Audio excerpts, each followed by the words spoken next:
നമസ്കാരം. ഞങ്ങൾ ആർമിന academic councillor IGNOU ആസി Cochin 1400. ഇന്നത്തെ നമ്മുടെ class social psychology BPCC 107 block 3 ആണ് ഇന്ന് നമ്മൾ എടുക്കുന്നത്. Social cognition. ബ്ലോക്ക് 1 നമ്മൾ ഇൻട്രൊഡക്ഷൻ ആയിരുന്നു. ബ്ലോക്ക് 2 നമ്മൾ self and it's processes and self in social context ആയിരുന്നു. ബ്ലോക്ക് 3 സോഷ്യൽ കോഗ്നിഷൻ എന്ന വിഷയമാണ് നമ്മൾ ഇന്ന് പഠിക്കാൻ പോകുന്നത്. സോഷ്യൽ കോഗ്നിഷൻ എന്ന് പറഞ്ഞ ബ്ലോക്കിൽ 2 യൂണിറ്റ്സ് ആണുള്ളത്. 2 സബ് യൂണിറ്റ്സ് ആണ്, യൂണിറ്റ് 5 ആൻഡ് യൂണിറ്റ് 6. അതിൽ first unit social cognition understanding social behaviour 1 and second unit social cognition understanding social behaviour 2. ഇപ്പോൾ unit 5 social cognition understanding social behaviour 1 ആണ്. അപ്പം ഇതിലാദ്യം നമ്മൾ മനസ്സിലാക്കുന്ന ഇൻട്രൊഡക്ഷൻ ആണ്. ആദ്യം ഇൻട്രൊഡക്ഷനിൽ പറയുന്നത് സോഷ്യൽ കോഗ്നിഷൻ എന്ന് പറഞ്ഞാൽ എന്താണെന്നാണ്. സോഷ്യൽ കോഗ്നിഷൻ എന്ന് പറയുമ്പോൾ നമ്മൾ ഒരു സോഷ്യൽ വേൾഡ് അല്ലെങ്കിൽ സമൂഹത്തിനെ നമ്മൾ എങ്ങനെ വിലയിരുത്തുന്നു, എങ്ങനെ നമ്മൾ മനസ്സിലാക്കുന്നു, എങ്ങനെ നമ്മൾ ഓരോ ഇൻഫർമേഷനും ഓരോ സോഷ്യൽ സിറ്റുവേഷൻ നമ്മൾ ഓർത്ത് വെക്കുന്നു, എങ്ങനെ ആ ഒരു ഇൻഫർമേഷൻ നമ്മൾ ഉപയോഗിക്കുന്നു, നമുക്ക് അറിയുന്ന ആ ഒരു information about A particular social world അല്ലെങ്കിൽ സോഷ്യൽ സിറ്റുവേഷൻ, ഈ ഒരു പ്രോസസ്സിനെയാണ് നമ്മൾ സോഷ്യൽ കോഗ്നിഷൻ എന്ന് പറയുന്നത്. So it is defined as a process by which we interpret, analyze, remember and use information about the social world. അപ്പം ഇത് വേറൊരു ഡെഫിനിഷൻ പറയുന്നത് social cognition is the way by which we process social information. നമുക്ക് സമൂഹത്തിൽ നിന്ന് കിട്ടുന്ന ഏതൊരു information നമ്മൾ എങ്ങനെ പ്രോസസ്സ് ചെയ്യുന്നു, എങ്ങനെ അതിനെ മനസ്സിലാക്കുന്നു, എങ്ങനെ ആ മനസ്സിലാക്കൽ അല്ലെങ്കിൽ ആ ഒരു ഇൻഫർമേഷൻ നമ്മൾ ഓർത്ത് വെക്കുന്നു, പിന്നീട് ആ ഇൻഫർമേഷൻ നമ്മൾ എങ്ങനെ ഉപയോഗിക്കുന്നു, എങ്ങനെ നമുക്കതൊരു സഹായകമാകുന്നു, ഈ എല്ലാ ഇൻഫർമേഷൻ ഈ എല്ലാ പ്രോസസ്സിനോട് ചേർത്തിട്ടാണ് നമ്മൾ സോഷ്യൽ കോഗ്നിഷൻ എന്നൊരു പ്രോസസ്സ് എന്ന് പറയുന്നത്. സോ കോഗ്നിഷൻ എന്ന് പറയുമ്പോൾ നമുക്കറിയാം ഹയർ മെന്റൽ പ്രോസസ്സസ്, നമ്മളുടെ thinking, memory, reasoning, problem solving, ഇതെല്ലാം കോഗ്നിഷനിലാണ് വരുന്നത്. ഇപ്പൊ സോഷ്യൽ കോഗ്നിഷൻ എന്ന് പറയുമ്പോൾ ഇതെല്ലാം ഇൻ സോഷ്യൽ സിറ്റുവേഷനിൽ നമ്മൾ ഇതെങ്ങനെ ഉപയോഗിക്കുന്നു എന്നുള്ളതാണ് വരുന്നത്. More specifically while studying social cognition, social psychologist attempt to answer the following important questions. അപ്പം ഇതിൽ സോഷ്യൽ കോഗ്നിഷൻ എന്ന് പറയുന്ന ആ ഒരു പ്രോസസ്സിൽ നമ്മൾ എന്തൊക്കെ കാര്യങ്ങളാണ് അതിനകത്ത് ഉൾപ്പെടുത്തിയിരിക്കുന്നത്, എങ്ങനെയാണ് നമ്മൾ കിട്ടുന്ന ഒരു സോഷ്യൽ ഇൻഫർമേഷൻ, ഇപ്പം എന്തിനായാലും ഇപ്പം ഒരു വാർ ആയിക്കോട്ടെ അല്ലെങ്കിൽ ഒരു റയറ്റ്, എങ്ങനെ എന്ത് ഒരു ഇൻഫർമേഷൻ ഒരു സോഷ്യൽ വേൾഡിൽ വരുന്ന എന്ത് ഇൻഫർമേഷൻ നമ്മൾ എങ്ങനെ രജിസ്റ്റർ ചെയ്യുന്നു, നമ്മൾ അതെങ്ങനെ ഓർത്ത് വെക്കുന്നു, എങ്ങനെ നമ്മൾ ശ്രദ്ധിക്കുന്നു, എങ്ങനെ നമ്മളത് ഓർത്ത് വെക്കുന്നു, എങ്ങനെ നമ്മളത് ക്ലാസിഫൈ ചെയ്യുന്നു. പല കാറ്റഗറി ഉള്ള ആളുകളെ വെച്ചിട്ട് നമ്മളത് ക്ലാസിഫൈ ചെയ്യാറുണ്ട്. എങ്ങനെ നമ്മളത് സ്റ്റോർ ചെയ്യുന്നു, ഈ കിട്ടുന്ന ഇൻഫർമേഷൻസ്, നമുക്ക് പല ഇൻഫർമേഷൻസ്, നമ്മളിപ്പോൾ ഒന്ന് യാത്ര ചെയ്യുകയാണെങ്കിൽ പലതരത്തിലുള്ള ആളുകൾ നമ്മൾ യാത്രയിൽ തന്നെ നമ്മൾ നോക്കുമ്പോൾ പല സാഹചര്യങ്ങൾ നമ്മൾ കാണാം, പല സോഷ്യൽ സിറ്റുവേഷൻസ് നമ്മൾ കാണാറുണ്ട്, പല വാർത്തകൾ നമ്മൾ അറിയുന്നുണ്ട്. ഇതെല്ലാം ഈ സോഷ്യൽ വേൾഡിൽ നടക്കുന്ന കാര്യങ്ങളാണ്. അപ്പൊ ഇതിനെ എങ്ങനെ നമ്മൾ രജിസ്റ്റർ ചെയ്യുന്നു, എങ്ങനെ എൻകോഡ് ചെയ്യുന്നു, എങ്ങനെ ഇത് ക്ലാസിഫൈ ചെയ്യുന്നു, ഇതെല്ലാം സോഷ്യൽ കോഗ്നിഷന്റെ അണ്ടറിൽ വരുന്ന ടോപ്പിക്സ് ആണ്. അത് കൂടാതെ സോഷ്യൽ കോഗ്നിഷനിൽ നമ്മൾ എങ്ങനെയാണ് ഒരു വ്യക്തിയെ കുറിച്ചിട്ട് അല്ലെങ്കിൽ ഒരു സമൂഹത്തിനെ കുറിച്ചിട്ടുള്ള ഒരു ഇൻഫർമേഷൻ നമ്മൾ എങ്ങനെ റിസീവ് ചെയ്യുന്നു, നമ്മൾ റിസീവ് ചെയ്യുന്ന ഇൻഫർമേഷനെ വെച്ചിട്ട് നമ്മൾ എങ്ങനെ ഒരു ഇംപ്രഷൻ ഉണ്ടാക്കിയെടുക്കുന്നു. ഇപ്പോൾ ഒരു കോളേജ് എന്ന് പറയുമ്പോൾ നമ്മളുടെ ഒരു ഇംപ്രഷൻ എന്താണ്, എങ്ങനെയാണ് ആ ഇംപ്രഷൻ വരുന്നത്, അല്ലെങ്കിൽ കോളേജ് സ്റ്റുഡൻസ് എന്ന് പറയുമ്പോൾ ആ ഒരു ഗ്രൂപ്പിനെ നമ്മൾ എങ്ങനെയാണ് കൺസിഡർ ചെയ്യുന്നത്, അതുപോലെ സ്കൂൾ സ്റ്റുഡൻസ് എന്ന് പറയുമ്പോൾ ഒരു ഗ്രൂപ്പിനെ നമ്മൾ എങ്ങനെ കൺസിഡർ ചെയ്യുന്നു, എങ്ങനെയാണ് ഒരു ഹോസ്പിറ്റൽ എന്ന് പറയുമ്പോൾ നമ്മളുടെ ഒരു ഇംപ്രഷൻ എങ്ങനെയാണ് ക്രിയേറ്റ് ചെയ്യുന്നത്. ഇതിനെല്ലാം അടിസ്ഥാനം എന്താണ്, നമ്മൾക്ക് ഇതിന് മുന്നേ കിട്ടിയ ഇൻഫർമേഷൻസിന്റെ ഒരു ബേസിസിലാണ് നമ്മൾ പലതും വിലയിരുത്തുന്നത്. ഓക്കെ, സോ അത്തരത്തിലുള്ള ഇംപ്രഷൻ അല്ലെങ്കിൽ ഇതിനു മുന്നേ ഉള്ള ഇംപ്രഷൻ വെച്ച് നമുക്ക് പല സഹായങ്ങളും നമ്മൾ ആ ഒരു ഇൻഫർമേഷൻ തരികയാണ്. ലൈക്ക് ഒരു ഹോസ്പിറ്റലിലേക്കാണ് ഞാൻ പോകുന്നത് എന്ന് പറയുമ്പോൾ ആദ്യമായിട്ട് നമ്മൾ ഹോസ്പിറ്റലിൽ പോകുമ്പോൾ നമുക്ക് അറിയില്ല എന്താണ് അവിടുത്തെ കാര്യങ്ങളൊന്നും അറിയില്ല. പക്ഷെ നമ്മൾ പിന്നീട് നമ്മൾ അവിടെ ചെന്ന് നമ്മൾ മനസ്സിലാക്കുന്നു, അവിടെ നമ്മളൊരു ഐഡന്റിറ്റി കാർഡ് നമ്മൾ കൊടുക്കാറുണ്ട്. അത് കഴിഞ്ഞിട്ട് പിന്നെ നമ്മൾ ഹോസ്പിറ്റലിൽ ആകുമ്പോൾ നമ്മൾ പേഷ്യൻസിന്റെ നമ്മൾ ഡോക്ടേഴ്സിന് വേണ്ടി വെയിറ്റ് ചെയ്യുന്നുണ്ട്, അവിടെ നമ്മൾ പേഷ്യൻ്റ് ആയിട്ട് നമ്മൾ ഇരിക്കുന്നുണ്ട്. അത് കഴിഞ്ഞിട്ട് പിന്നെ നമ്മൾ ഡോക്ടറെ കാണുന്നു, ഡോക്ടറെ അടുത്ത് നമ്മൾ എന്തെല്ലാം പറയുന്നു, എന്തെല്ലാം ഇൻഫർമേഷൻസ് ഡോക്ടർ തരുന്നു, അവിടെ വരുന്ന ഒരു കംപ്ലയൻസ് എങ്ങനെയാണ്, നമ്മളുടെ ഇങ്ങനെ എല്ലാ ഇൻഫർമേഷൻസും നമ്മൾ ഫസ്റ്റ് ഉണ്ടാക്കുന്നത്. അത് കഴിഞ്ഞിട്ട് അതിനെ ബേസ് ചെയ്തിട്ടാണ് പിന്നീടുള്ള നമ്മളുടെ പിന്നീട് നമ്മളൊരു ഹോസ്പിറ്റലിലേക്ക് പോകുമ്പോൾ നമ്മൾ അതനുസരിച്ച് ആ ഇൻഫർമേഷൻ്റെ ബേസിസിലാണ് നമ്മൾ പിന്നീട് പോകുന്നത്. അപ്പോൾ ശരിക്കും പറയാൻ നമുക്ക് അത്തരത്തിലുള്ള ഇൻഫർമേഷൻ, അതായത് സോഷ്യൽ വേൾഡിനെ കുറിച്ചിട്ടുള്ള എല്ലാ ഇൻഫർമേഷൻസും നമ്മൾ കരുതി വെക്കുന്നത് പിന്നീടുള്ള നമ്മളുടെ ലൈഫ് കുറച്ചുകൂടി ഈസിയർ ആക്കാൻ വേണ്ടിയിട്ടാണ്. അതുപോലെ പിന്നീട് അടുത്ത സോഷ്യൽ കോഗ്നിഷനിൽ വരുന്ന ഫാക്ടർ അല്ലെങ്കിൽ ഒരു ഇമ്പോർട്ടൻറ്റ് ക്വസ്റ്റ്യൻ നമ്മൾ സോൾവ് ചെയ്യാൻ ശ്രമിക്കുന്നത് നമ്മളുടെ ചുറ്റുമുള്ള ആളുകളുടെ ബിഹേവിയേഴ്സ്. അതിപ്പം ഒരു വ്യക്തി ദേഷ്യപ്പെടുന്നതായിക്കോട്ടെ, ചിരിക്കുന്നതായിക്കോട്ടെ, സന്തോഷിക്കുന്നതായിക്കോട്ടെ, കരയുന്നതായിക്കോട്ടെ, അങ്ങനെയുള്ള അതുപോലെ മറ്റുള്ളവർക്ക് ബിഹേവ് ചെയ്യുന്നതായിക്കോട്ടെ, മോബ് ബിഹേവിയർ ആയിക്കോട്ടെ, ഫാഷൻ ആയിക്കോട്ടെ, ട്രെൻഡ് ആയിക്കോട്ടെ, എന്താണ് ഇതിൻ്റെ ഒരു റീസൺ, എന്തുകൊണ്ടാണ് ആ ഒരു ഗ്രൂപ്പ് അല്ലെങ്കിൽ ആ ഒരു വ്യക്തികൾ അല്ലെങ്കിൽ ഒരു വ്യക്തി അങ്ങനെ പെരുമാറുന്നത്, ഈ റീസൺ നമ്മൾ അണ്ടർസ്റ്റാൻഡ് ചെയ്യുന്നത് അല്ല ആ ഒരു പ്രോസസ്സും ഈ സോഷ്യൽ കോഗ്നിഷനിലെ അണ്ടറിലാണ് വരുന്നത്. അതുപോലെ നമ്മൾ ഒരുപാട് കാരണങ്ങൾ തേടിയാണ് ഓരോ വ്യക്തികളുടെയും ബിഹേവിയറിന് നമ്മൾ ഒരുപാട് കാരണങ്ങൾ തേടുന്നു. അത് നമ്മൾ വളരെ ലോജിക്കൽ സിസ്റ്റമാറ്റിക് ആയിട്ട് എഫേർട്ട് എടുത്തിട്ടാണ് നമ്മൾ ഓരോ വ്യക്തിയെയും നമ്മൾ മനസ്സിലാക്കുന്നത്. എങ്കിൽ കൂടി നമ്മൾക്ക് ചില സമയത്ത് പാളിച്ചകൾ സംഭവിക്കാറുണ്ട്. അപ്പം ഇതും നമ്മുടെ സോഷ്യൽ കോഗ്നിഷനിലെ അണ്ടറിലാണ് വരുന്നത്. അപ്പം എങ്ങനെ നമ്മളൊരു സോഷ്യൽ വേൾഡിനെ മനസ്സിലാക്കുന്നു, അതിൽ എന്തൊക്കെ പ്രോസസ്സ് ഇൻവോൾവ് ചെയ്യുന്നു, ഒരു ഇംപ്രഷൻ നമ്മൾ ഉണ്ടാക്കിയെടുക്കുമ്പോൾ എന്തൊക്കെ പ്രോസസ്സ് അതിനെ ഇൻവോൾവ് ചെയ്യുന്നു, അതുപോലെ ബിഹേവിയേഴ്സിന്റെ റീസൺ, നമ്മളുടെ മറ്റുള്ളവരുടെയും ബിഹേവിയേഴ്സിന്റെ ഒരു കാരണം എന്താണെന്ന് നമ്മൾ മനസ്സിലാക്കുന്നു. എങ്കിൽ കൂടി ഇതെല്ലാം നമ്മൾ മനസ്സിലാക്കുന്നതിൽ അതിനകത്ത് എന്തെങ്കിലും പാളിച്ചകൾ വരുന്നുണ്ടോ, വരാനുള്ള കാരണങ്ങൾ എന്തൊക്കെയാണ്, എന്തൊക്കെ എറേഴ്സ് ആണ്, നമ്മൾ ചിന്തിക്കുന്നതിൽ എന്തെങ്കിലും എറേഴ്സ് കൊണ്ടാണോ ഈ തരത്തിലുള്ള ബുദ്ധിമുട്ടുകൾ മനുഷ്യരിൽ സംഭവിക്കുന്നത്, ഇതെല്ലാം സോഷ്യൽ കോഗ്നിഷന്റെ അണ്ടറിലാണ് വരുന്നത്. ഓക്കെ, സോ അതാണ് നമ്മുടെ ഇൻട്രൊഡക്ഷനിൽ വരുന്നത്. ദെൻ സ്കീമ എന്ന് പറയുമ്പോൾ ഇറ്റ്സ് എ കോഗ്നിറ്റീവ് സ്ട്രക്ചർ എന്നാണ് പറയുന്നത്. അപ്പൊ നമുക്ക് എന്തിനെ കുറിച്ചിട്ടുള്ള നമ്മുടെ ഐഡിയ അല്ലെങ്കിൽ നമ്മുടെ ഒരു ധാരണ, അതാണ് നമ്മൾ സ്കീമ എന്ന് പറയുമ്പോൾ. ഇപ്പൊ സ്കീമ എന്തിനെ കുറിച്ച് നമ്മളുടെ ഒരു ധാരണയുണ്ട്. ഇപ്പം ഒരു വിവാഹം എന്ന് പറയുമ്പോൾ നമ്മളുടെ ഒരു ധാരണ, അല്ലെങ്കിൽ നമ്മളൊരു ഇപ്പൊ ഒരു ഹോസ്പിറ്റൽ അല്ലെങ്കിൽ ഒരു സ്കൂള് അല്ലെങ്കിൽ ഒരു കോളേജ്, ഇങ്ങനെ എന്ത് നമ്മൾ ചിന്തിക്കുമ്പോഴും, എന്തൊരു കാര്യം നമ്മൾ ചിന്തിക്കുമ്പോൾ നമ്മൾക്ക് അതിനെക്കുറിച്ചുള്ള ധാരണ വരുന്നുണ്ട്. അപ്പൊ ഈ ധാരണ നമ്മൾക്ക് ലൈഫ് അല്ലെങ്കിൽ നമ്മളുടെ ഫർദർ ലൈഫ് ഈസിയർ ആക്കാൻ വേണ്ടിയിട്ടാണ്. അല്ലെങ്കിൽ പിന്നീട് ഓരോ പ്രാവശ്യം നമ്മൾ ഇതെന്തായിരിക്കും എന്ന് പുതുമയോടുകൂടി കാണാതെ അതിനെക്കുറിച്ച് ആ ഒരു ഇൻഫർമേഷൻ നമ്മുടെ കയ്യിൽ എടുക്കുന്നിടത്തോളം കാലം നമുക്ക് പിന്നീടുള്ള ലൈഫിൽ എഫേർട്ട് റെഡ്യൂസ് ചെയ്യാനാണ് ഈ സ്കീം നമ്മളെ ഹെൽപ്പ് ചെയ്യുന്നത്. ഉദാഹരണത്തിന് നമുക്കിപ്പോൾ ഒരു സോഷ്യൽ ഇവന്റ്, നമ്മളിപ്പോൾ ഒരു മാരേജ് ഫംഗ്ഷൻ നമ്മൾ അറ്റൻഡ് ചെയ്യാൻ പോകുന്നു. അപ്പം ഒരു മാരേജ് എന്ന് പറയുമ്പോൾ നമ്മളുടെ ഒരു ധാരണയുണ്ട് അത് എങ്ങനെയായിരിക്കും എന്നുള്ളത്. അപ്പം ആ ഒരു ധാരണയ്ക്ക് അനുസരിച്ചിട്ടാണ് നമ്മളുടെ പെരുമാറ്റം വരുന്നത്. അതുപോലെ തന്നെ ഇപ്പൊ നമ്മളൊരു ഇൻസ്റ്റിറ്റ്യൂഷനിലേക്ക് പോകുന്നു. അപ്പൊ നമുക്കൊരു ധാരണയുണ്ട് അവിടെ ചെല്ലുമ്പോൾ ഞാൻ ഏത് രീതിയിലാണ് ആക്ട് ചെയ്യേണ്ടത്, മറ്റുള്ളവർ എന്താണ് എന്നിൽ നിന്ന് പ്രതീക്ഷിക്കുന്നത്, അവരുടെ ആക്ഷൻസ് എങ്ങനെയായിരിക്കും, ഇങ്ങനെ ഒരു ധാരണ നമുക്കുണ്ട്.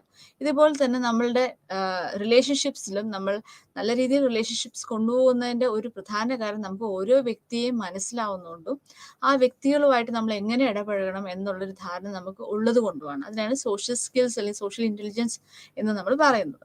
സോ ഇതിനെല്ലാം അടിസ്ഥാനം എന്ന് പറയുന്നത് നമ്മളുടെ സ്കീമ എങ്ങനെയാണ്, അല്ലെങ്കിൽ നമ്മുടെ എക്സ്പെക്ടേഷൻ എങ്ങനെയാണ്, നമ്മളുടെ സോഷ്യൽ വേൾഡിനെ കുറിച്ചുള്ള നമ്മുടെ നോളജ് എങ്ങനെയാണ്, ഇതനുസരിച്ചിട്ടാണ് നമ്മളുടെ എല്ലാ ആക്ഷൻസും അല്ലെങ്കിൽ എല്ലാ ഇന്ററാക്ഷൻസും സോഷ്യൽ ഇന്ററാക്ഷൻസും വർക്ക് ചെയ്യുന്നത്. Okay, so schema എന്ന് പറയുമ്പോൾ it's a cognitive structure containing broader expectations and knowledge of the social world that help us systematically organize social information. So ഒരു സോഷ്യൽ ഇൻഫർമേഷൻ നമുക്ക് സിസ്റ്റമാറ്റിക്കലി ഓർഗനൈസ് ചെയ്യാൻ വേണ്ടി ഹെൽപ്പ് ചെയ്യുകയാണ് ഈ പറഞ്ഞ സ്കീമ എന്ന് പറയുമ്പോൾ. So they include our inferences. നമ്മൾക്ക് ഓരോ പ്രാവശ്യം നമ്മൾ സോഷ്യൽ സിറ്റുവേഷനിലൂടെ കടന്നു പോകുന്നതോറും നമുക്ക് ഓരോരോ ഇൻഫറൻസസ് കിട്ടുക, നമുക്ക് ഓരോരോ അറിവുകൾ, തിരിച്ചറിവുകൾ നമുക്ക് കിട്ടുകയാണ്. അതെല്ലാം നമ്മൾ സൂക്ഷിച്ചു വെക്കും. അതാണ് നമ്മൾ പിന്നീടുള്ള നമ്മളുടെ ഓരോ സിറ്റുവേഷനിലും സോഷ്യൽ സിറ്റുവേഷൻ നമ്മൾ എങ്ങനെ വർക്ക് ചെയ്യുക എന്നുള്ളൊരു ഗൈഡ് ലൈൻസ് ആണ് ശരിക്കും പറഞ്ഞു കഴിഞ്ഞാൽ ഈ സ്കീമയിലൂടെ നമുക്ക് കിട്ടുന്നത്. So they include our inferences and assumptions about the persons, events, situations, etc. It helps us to predict the likely behaviors of people occupying specific roles. So ഒരു ടീച്ചർ എന്ന് പറയുമ്പം എങ്ങനെയായിരിക്കും, ഒരു ഹോസ്പിറ്റലിൽ ചെല്ലുമ്പോൾ ഒരു ഡോക്ടർ എങ്ങനെയായിരിക്കും, ഒരു നേഴ്സ് എങ്ങനെയായിരിക്കും. അപ്പം അങ്ങനെ പെർട്ടിക്കുലർ റോൾസ് നമ്മുടെ സൊസൈറ്റിയിൽ എക്സിസ്റ്റ് ചെയ്യുന്ന ഓരോ റോൾസിലും വരുന്ന ആളുകൾ എങ്ങനെയായിരിക്കും അവരുടെ ബിഹേവിയേഴ്സ്. ഇത് നമ്മൾക്കൊരു സ്കീമ ഉണ്ടെങ്കിൽ, നമ്മൾക്കൊരു ധാരണയുണ്ടെങ്കിൽ നമുക്ക് അറിയാം അവരോട് എങ്ങനെ പെരുമാറണം, എങ്ങനെ പെരുമാറാൻ പാടില്ല എന്ന് നമുക്കറിയാം. ഒരു എൽഡർ പേഴ്സണിൻ്റെ അടുത്ത് നമ്മൾ എങ്ങനെയാണ് സംസാരിക്കുന്നത്, അല്ലെങ്കിൽ ഒരു പെർട്ടിക്കുലർ പൊസിഷനിൽ ഇരിക്കുന്നവരടുത്ത് നമ്മൾ എങ്ങനെയാണ് സംസാരിക്കുന്നത്, ഇതിനെയൊക്കെ കുറിച്ചിട്ടുള്ളൊരു ധാരണയാണ് നമുക്ക് ഈ സ്കീമ തരുന്നത്. So it helps us to predict the likely behaviors of people occupying specific roles in a social interaction and sequence of actions in a particular social event. And it influences the process of encoding, storage and retrieval of social information. അപ്പോൾ ഏതൊരു ഇൻഫർമേഷനും നമ്മൾ encode ചെയ്ത് വെക്കുന്നു, അത് നമ്മൾ store ചെയ്ത് വെക്കുന്നു, പിന്നീട് ഒരു ആവശ്യം വരുമ്പോൾ നമ്മളത് റിട്രീവ് ചെയ്ത് എടുക്കുകയാണ് ചെയ്യുന്നത്. So it guides us in making inferences about the information which is not available to us in a particular social situation. ഒരു particular social situation, ഒരു പർട്ടിക്കുലർ ഇഷ്യൂ പെട്ടെന്ന് വരുന്ന സമയത്ത് എനിക്ക് അവിടെ നിന്ന് പെട്ടെന്ന് ഒരു ക്ലൂ കിട്ടുന്നില്ല. അപ്പൊ എനിക്ക് മുമ്പത്തെ ഒരു ഓർമ്മയുണ്ട്, ഇങ്ങനെയാണ് അന്ന് ചെയ്തത്, അല്ല അന്ന് ആളുകൾ ഈ രീതിയിലാണ് ഇതിനെ നേരിട്ടത് എന്ന് പറയുന്ന ഒരു ക്ലൂ നമുക്ക് കിട്ടുന്നത് ഈ സ്കീമയിലൂടെയാണ്. So by all its functions, schema significantly reduces the efforts we put forth in processing social information. ഇനി അടുത്തത് പല തരത്തിൽ സ്കീമ ഉണ്ട്. അതിൽ ഫസ്റ്റ് വരുന്നത് പേഴ്സൺ സ്കീമ. പേഴ്സൺ സ്കീമ എന്ന് പറയുമ്പോൾ നമുക്ക് ഒരാളെ കുറിച്ചിട്ടുള്ള നമ്മളൊരു ധാരണ. ഉദാഹരണത്തിന് എൻ്റെ ടീച്ചർ, ആ ടീച്ചറിനെ കുറിച്ചിട്ടുള്ള എൻ്റെ ധാരണ, എൻ്റെ ഹസ്ബൻഡ്, ആ വ്യക്തിയെ കുറിച്ചുള്ള എൻ്റെ ഒരു ധാരണ, എൻ്റെ അച്ഛൻ, അവരെ കുറിച്ചുള്ള എൻ്റെ ധാരണ, എൻ്റെ അമ്മ, അല്ലെങ്കിൽ എൻ്റെ സുഹൃത്ത്, ഇവരെ കുറിച്ചുള്ള എൻ്റെ ധാരണയാണ് നമ്മളുടെ പേഴ്സൺ സ്കീമ എന്ന് പറയുന്നത്. അപ്പം ഈ സ്കീമയ്ക്ക് അനുസരിച്ചിട്ടാണ് നമുക്ക് പറയാം, ഞാൻ വിചാരിച്ച പോലെ തന്നെയാണ് കേട്ടോ ഈ വ്യക്തി എന്ന് നമ്മൾ പറയും. പക്ഷെ അതിൽ എന്തെങ്കിലും ഇൻകൺസിസ്റ്റൻസി വന്നാലോ നമ്മൾ പറയും, എന്താ പറ്റിയത്, ഇങ്ങനെ അല്ലല്ലോ, ഇങ്ങനെ ആയിരുന്നില്ലല്ലോ എന്ന് നമ്മൾ ചോദിക്കാറുണ്ട്. അപ്പൊ ഈ സ്കീമ എന്ന് പറയുന്നത് നമ്മുടെ ഒരു ധാരണയാണ്. ആ ധാരണയ്ക്ക് എന്തെങ്കിലും ഒരു ചലനം വരുമ്പോൾ നമ്മൾക്കൊരു ഡിസ്റ്റർബൻസസ് വരാറുണ്ട്. പിന്നീട് അടുത്ത സ്റ്റേജ് വരുമ്പോഴെന്താ, ഇല്ല ഈ വ്യക്തി അന്ന് ഇങ്ങനെ ഒന്ന് പെരുമാറിയായിരുന്നു കേട്ടോ, അപ്പൊ നമ്മൾ അതുകൂടി നമ്മളൊന്ന് കൺസിഡർ ചെയ്യണം എന്ന് നമ്മൾ ചിന്തിക്കും. സോ പേഴ്സൺ സ്കീമയിൽ കുറച്ചും കൂടി ഒന്ന് ബ്രോഡൻ ചെയ്യാനായിട്ട് നമുക്ക് അപ്പോൾ ആ അടുത്തൊരു ഇൻഫർമേഷനിലൂടെ സാധിച്ചു എന്നുള്ളത്. So person schema. അടുത്തത് സെൽഫ് സ്കീമ. അത് നമ്മളെ കുറിച്ചിട്ടുള്ള നമ്മളുടെ ഒരു ധാരണയാണ് സെൽഫ് സ്കീമ എന്ന് പറയുന്നത്. സോ നമ്മൾക്കറിയാം, നമ്മൾ ഓരോ വ്യക്തികൾ ഞാൻ ഏത് രീതിയിൽ ഈ ഒരു സിറ്റുവേഷനിൽ പെരുമാറും, ഈ സിറ്റുവേഷനിൽ പെരുമാറില്ല എന്നുള്ളൊരു ധാരണ നമുക്കുണ്ടല്ലോ. അപ്പം ഇതാണ് സെൽഫ് സ്കീമ എന്ന് പറയുന്നത്. ഇതിലും എന്തെങ്കിലും കൺസിസ്റ്റൻസി വന്നാൽ നമ്മൾ ഡിസ്റ്റർബ്ഡ് ആവാറുണ്ട്. നമ്മൾ പറയോ, ഞാൻ ഇങ്ങനെ പെരുമാറാറില്ലല്ലോ, എന്ത് പറ്റി എനിക്ക്, ഞാൻ തന്നെ അല്ലാണ്ടായി പോയല്ലോ എന്ന് നമ്മൾ ചിലപ്പോൾ പറയാറുണ്ട്, അല്ലെങ്കിൽ ചിന്തിക്കാറുണ്ട്. സോ അപ്പൊ ആ സെൽഫ് സ്കീമിൽ ഇൻകൺസിസ്റ്റൻസി വരുമ്പോഴാണ് നമ്മൾ അങ്ങനെ ചിന്തിക്കാറ്. അടുത്തത് ഗ്രൂപ്പ് സ്കീമ. ഒരു പർട്ടിക്കുലർ കാറ്റഗറിയിലുള്ള ആളുകൾ ഈ രീതിയിലായിരിക്കും പെരുമാറുക എന്ന് നമ്മൾ ചിന്തിക്കുന്നതിനാണ് ഒരു ഗ്രൂപ്പ് സ്കീമ എന്ന് പറയാം. ഫോർ എക്സാമ്പിൾ, ഇപ്പൊ ഒരു പർട്ടിക്കുലർ റിലീജിയനിലുള്ള ആളുകളുടെ ഒരു കൾച്ചർ, അവരുടെ കൾച്ചറൽ ബാക്ക്ഗ്രൗണ്ട് വെച്ച് അവർ ഈ ഒരു രീതിയിലായിരിക്കും പെരുമാറുക. അവരുടെ ഒരു സ്റ്റൈൽ ഓഫ് ലിവിങ് ഇങ്ങനെയാണ്. അപ്പം ഒരു അർബൻ തിങ്കിങ് ഇങ്ങനെയായിരിക്കും, ഒരു റൂറൽ തിങ്കിങ് ഇങ്ങനെയായിരിക്കും, ഒരു ഗ്രാമത്തിലുള്ളവരുടെ തോട്ട് ഇങ്ങനെയായിരിക്കും, ഒരു പെർട്ടിക്കുലർ കൾച്ചർ ഹോൾഡ് ചെയ്യുന്നവരുടെ അല്ലെങ്കിൽ ഒരു റിലീജിയൻ ഹോൾഡ് ചെയ്യുന്നവരുടെ രീതി ഇങ്ങനെയായിരിക്കും. അപ്പൊ അവരോട് നമ്മൾ എങ്ങനെ ഇന്ററാക്ട് ചെയ്യണം എന്നുള്ളൊരു ധാരണ നമുക്കുണ്ട്.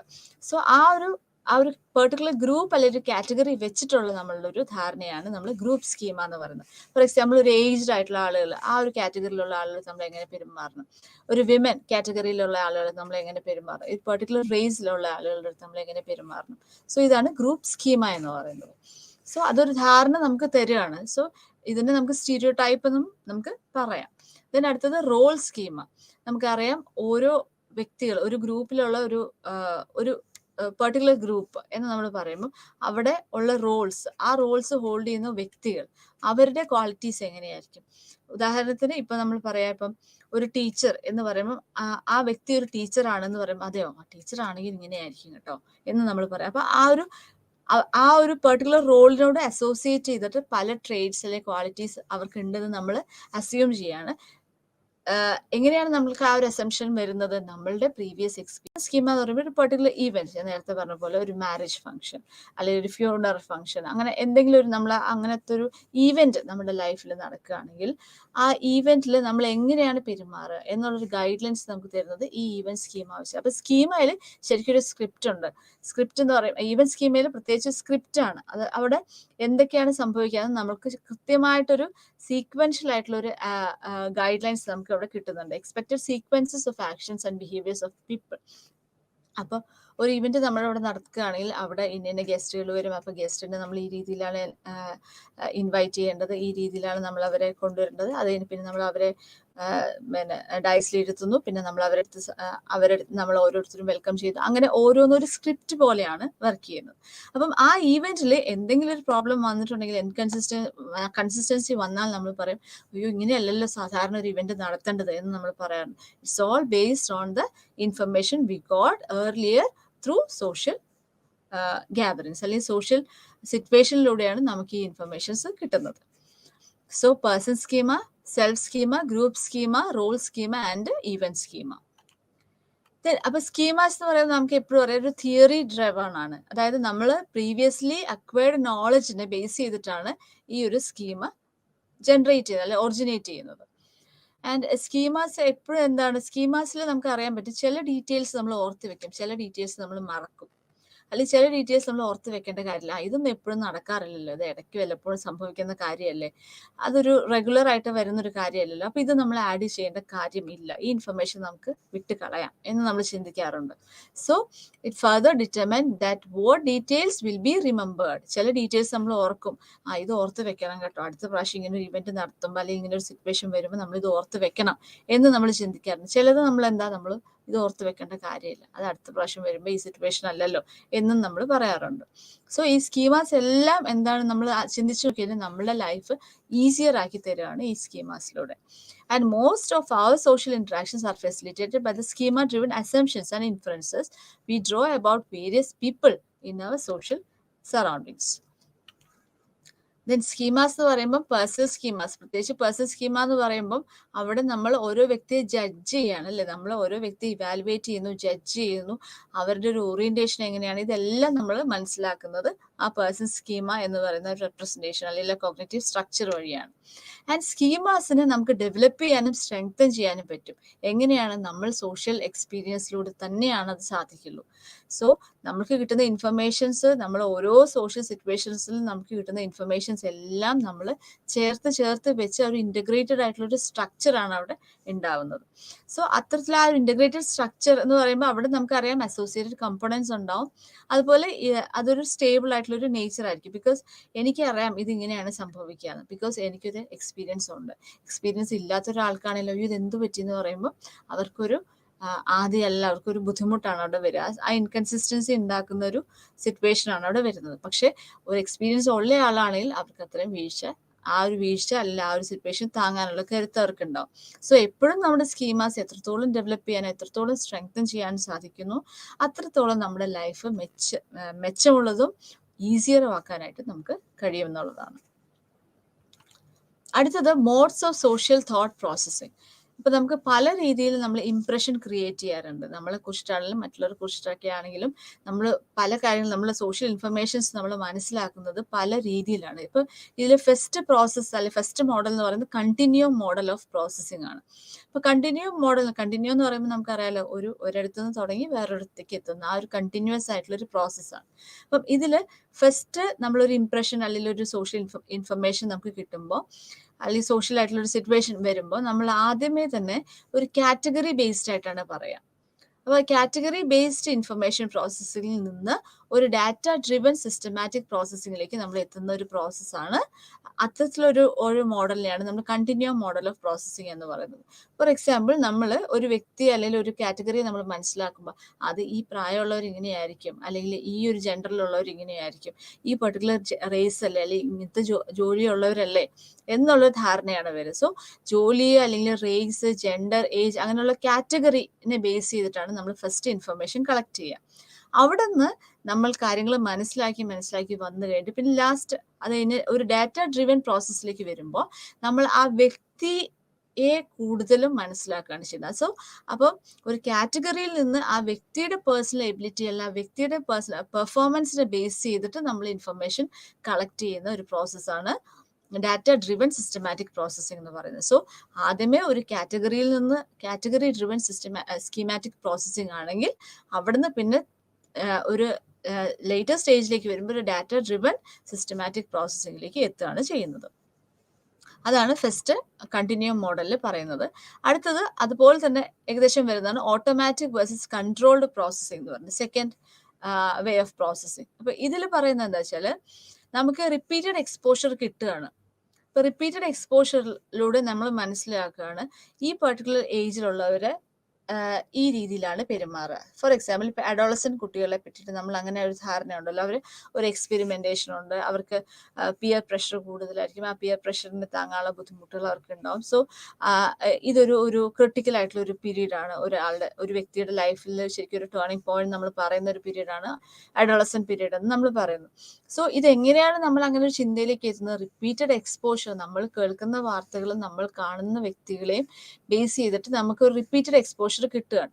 സോ അതിൽ നിന്ന് നമുക്കൊരു ഓട്ടോമാറ്റിക് പ്രോസസ്സിങ്ങിലേക്ക് വരികയാണ്. പിന്നെ നമ്മൾ ആ ഒരു ടീനേജിലുള്ള അല്ലെങ്കിൽ അഡോളസെന്റ് കുട്ടികൾ കാണുമ്പോൾ ഇങ്ങനെയൊക്കെയാണല്ലേ, അല്ലെങ്കിൽ ഇങ്ങനത്തെ ചോദ്യങ്ങൾ അല്ലെങ്കിൽ ഇങ്ങനത്തെ കാര്യങ്ങൾ നമ്മൾ അത് ഓരോ ഓട്ടോമാറ്റിക് ആയിട്ട് നമുക്ക് ഒരു വ്യക്തിയെ പറ്റി നമ്മൾ പറയുമ്പോൾ ഏതാണ് പ്രായം, ഇതാണ് പ്രായം, അപ്പൊ നമ്മൾ ഇത് പ്രതീക്ഷിക്കാം എന്ന് നമ്മൾ പറയും. So that is automatic processing എന്ന് പറയുന്നത്. ഓട്ടോമാറ്റിക് റിപ്പീറ്റഡ് എക്സ്പോഷറിലൂടെ നമുക്ക് ഓട്ടോമാറ്റിക് ആയിട്ട് ഈ ഒരു തോട്ടിലേക്ക് നമ്മൾ വരികയാണ്. അതും ഏകദേശം ഒരു സ്റ്റീരിയോടിപ്പിക്കൽ തിങ്കിങ് ആണ്, എപ്പോഴും അങ്ങനെ ആയിരിക്കണമെന്നില്ല.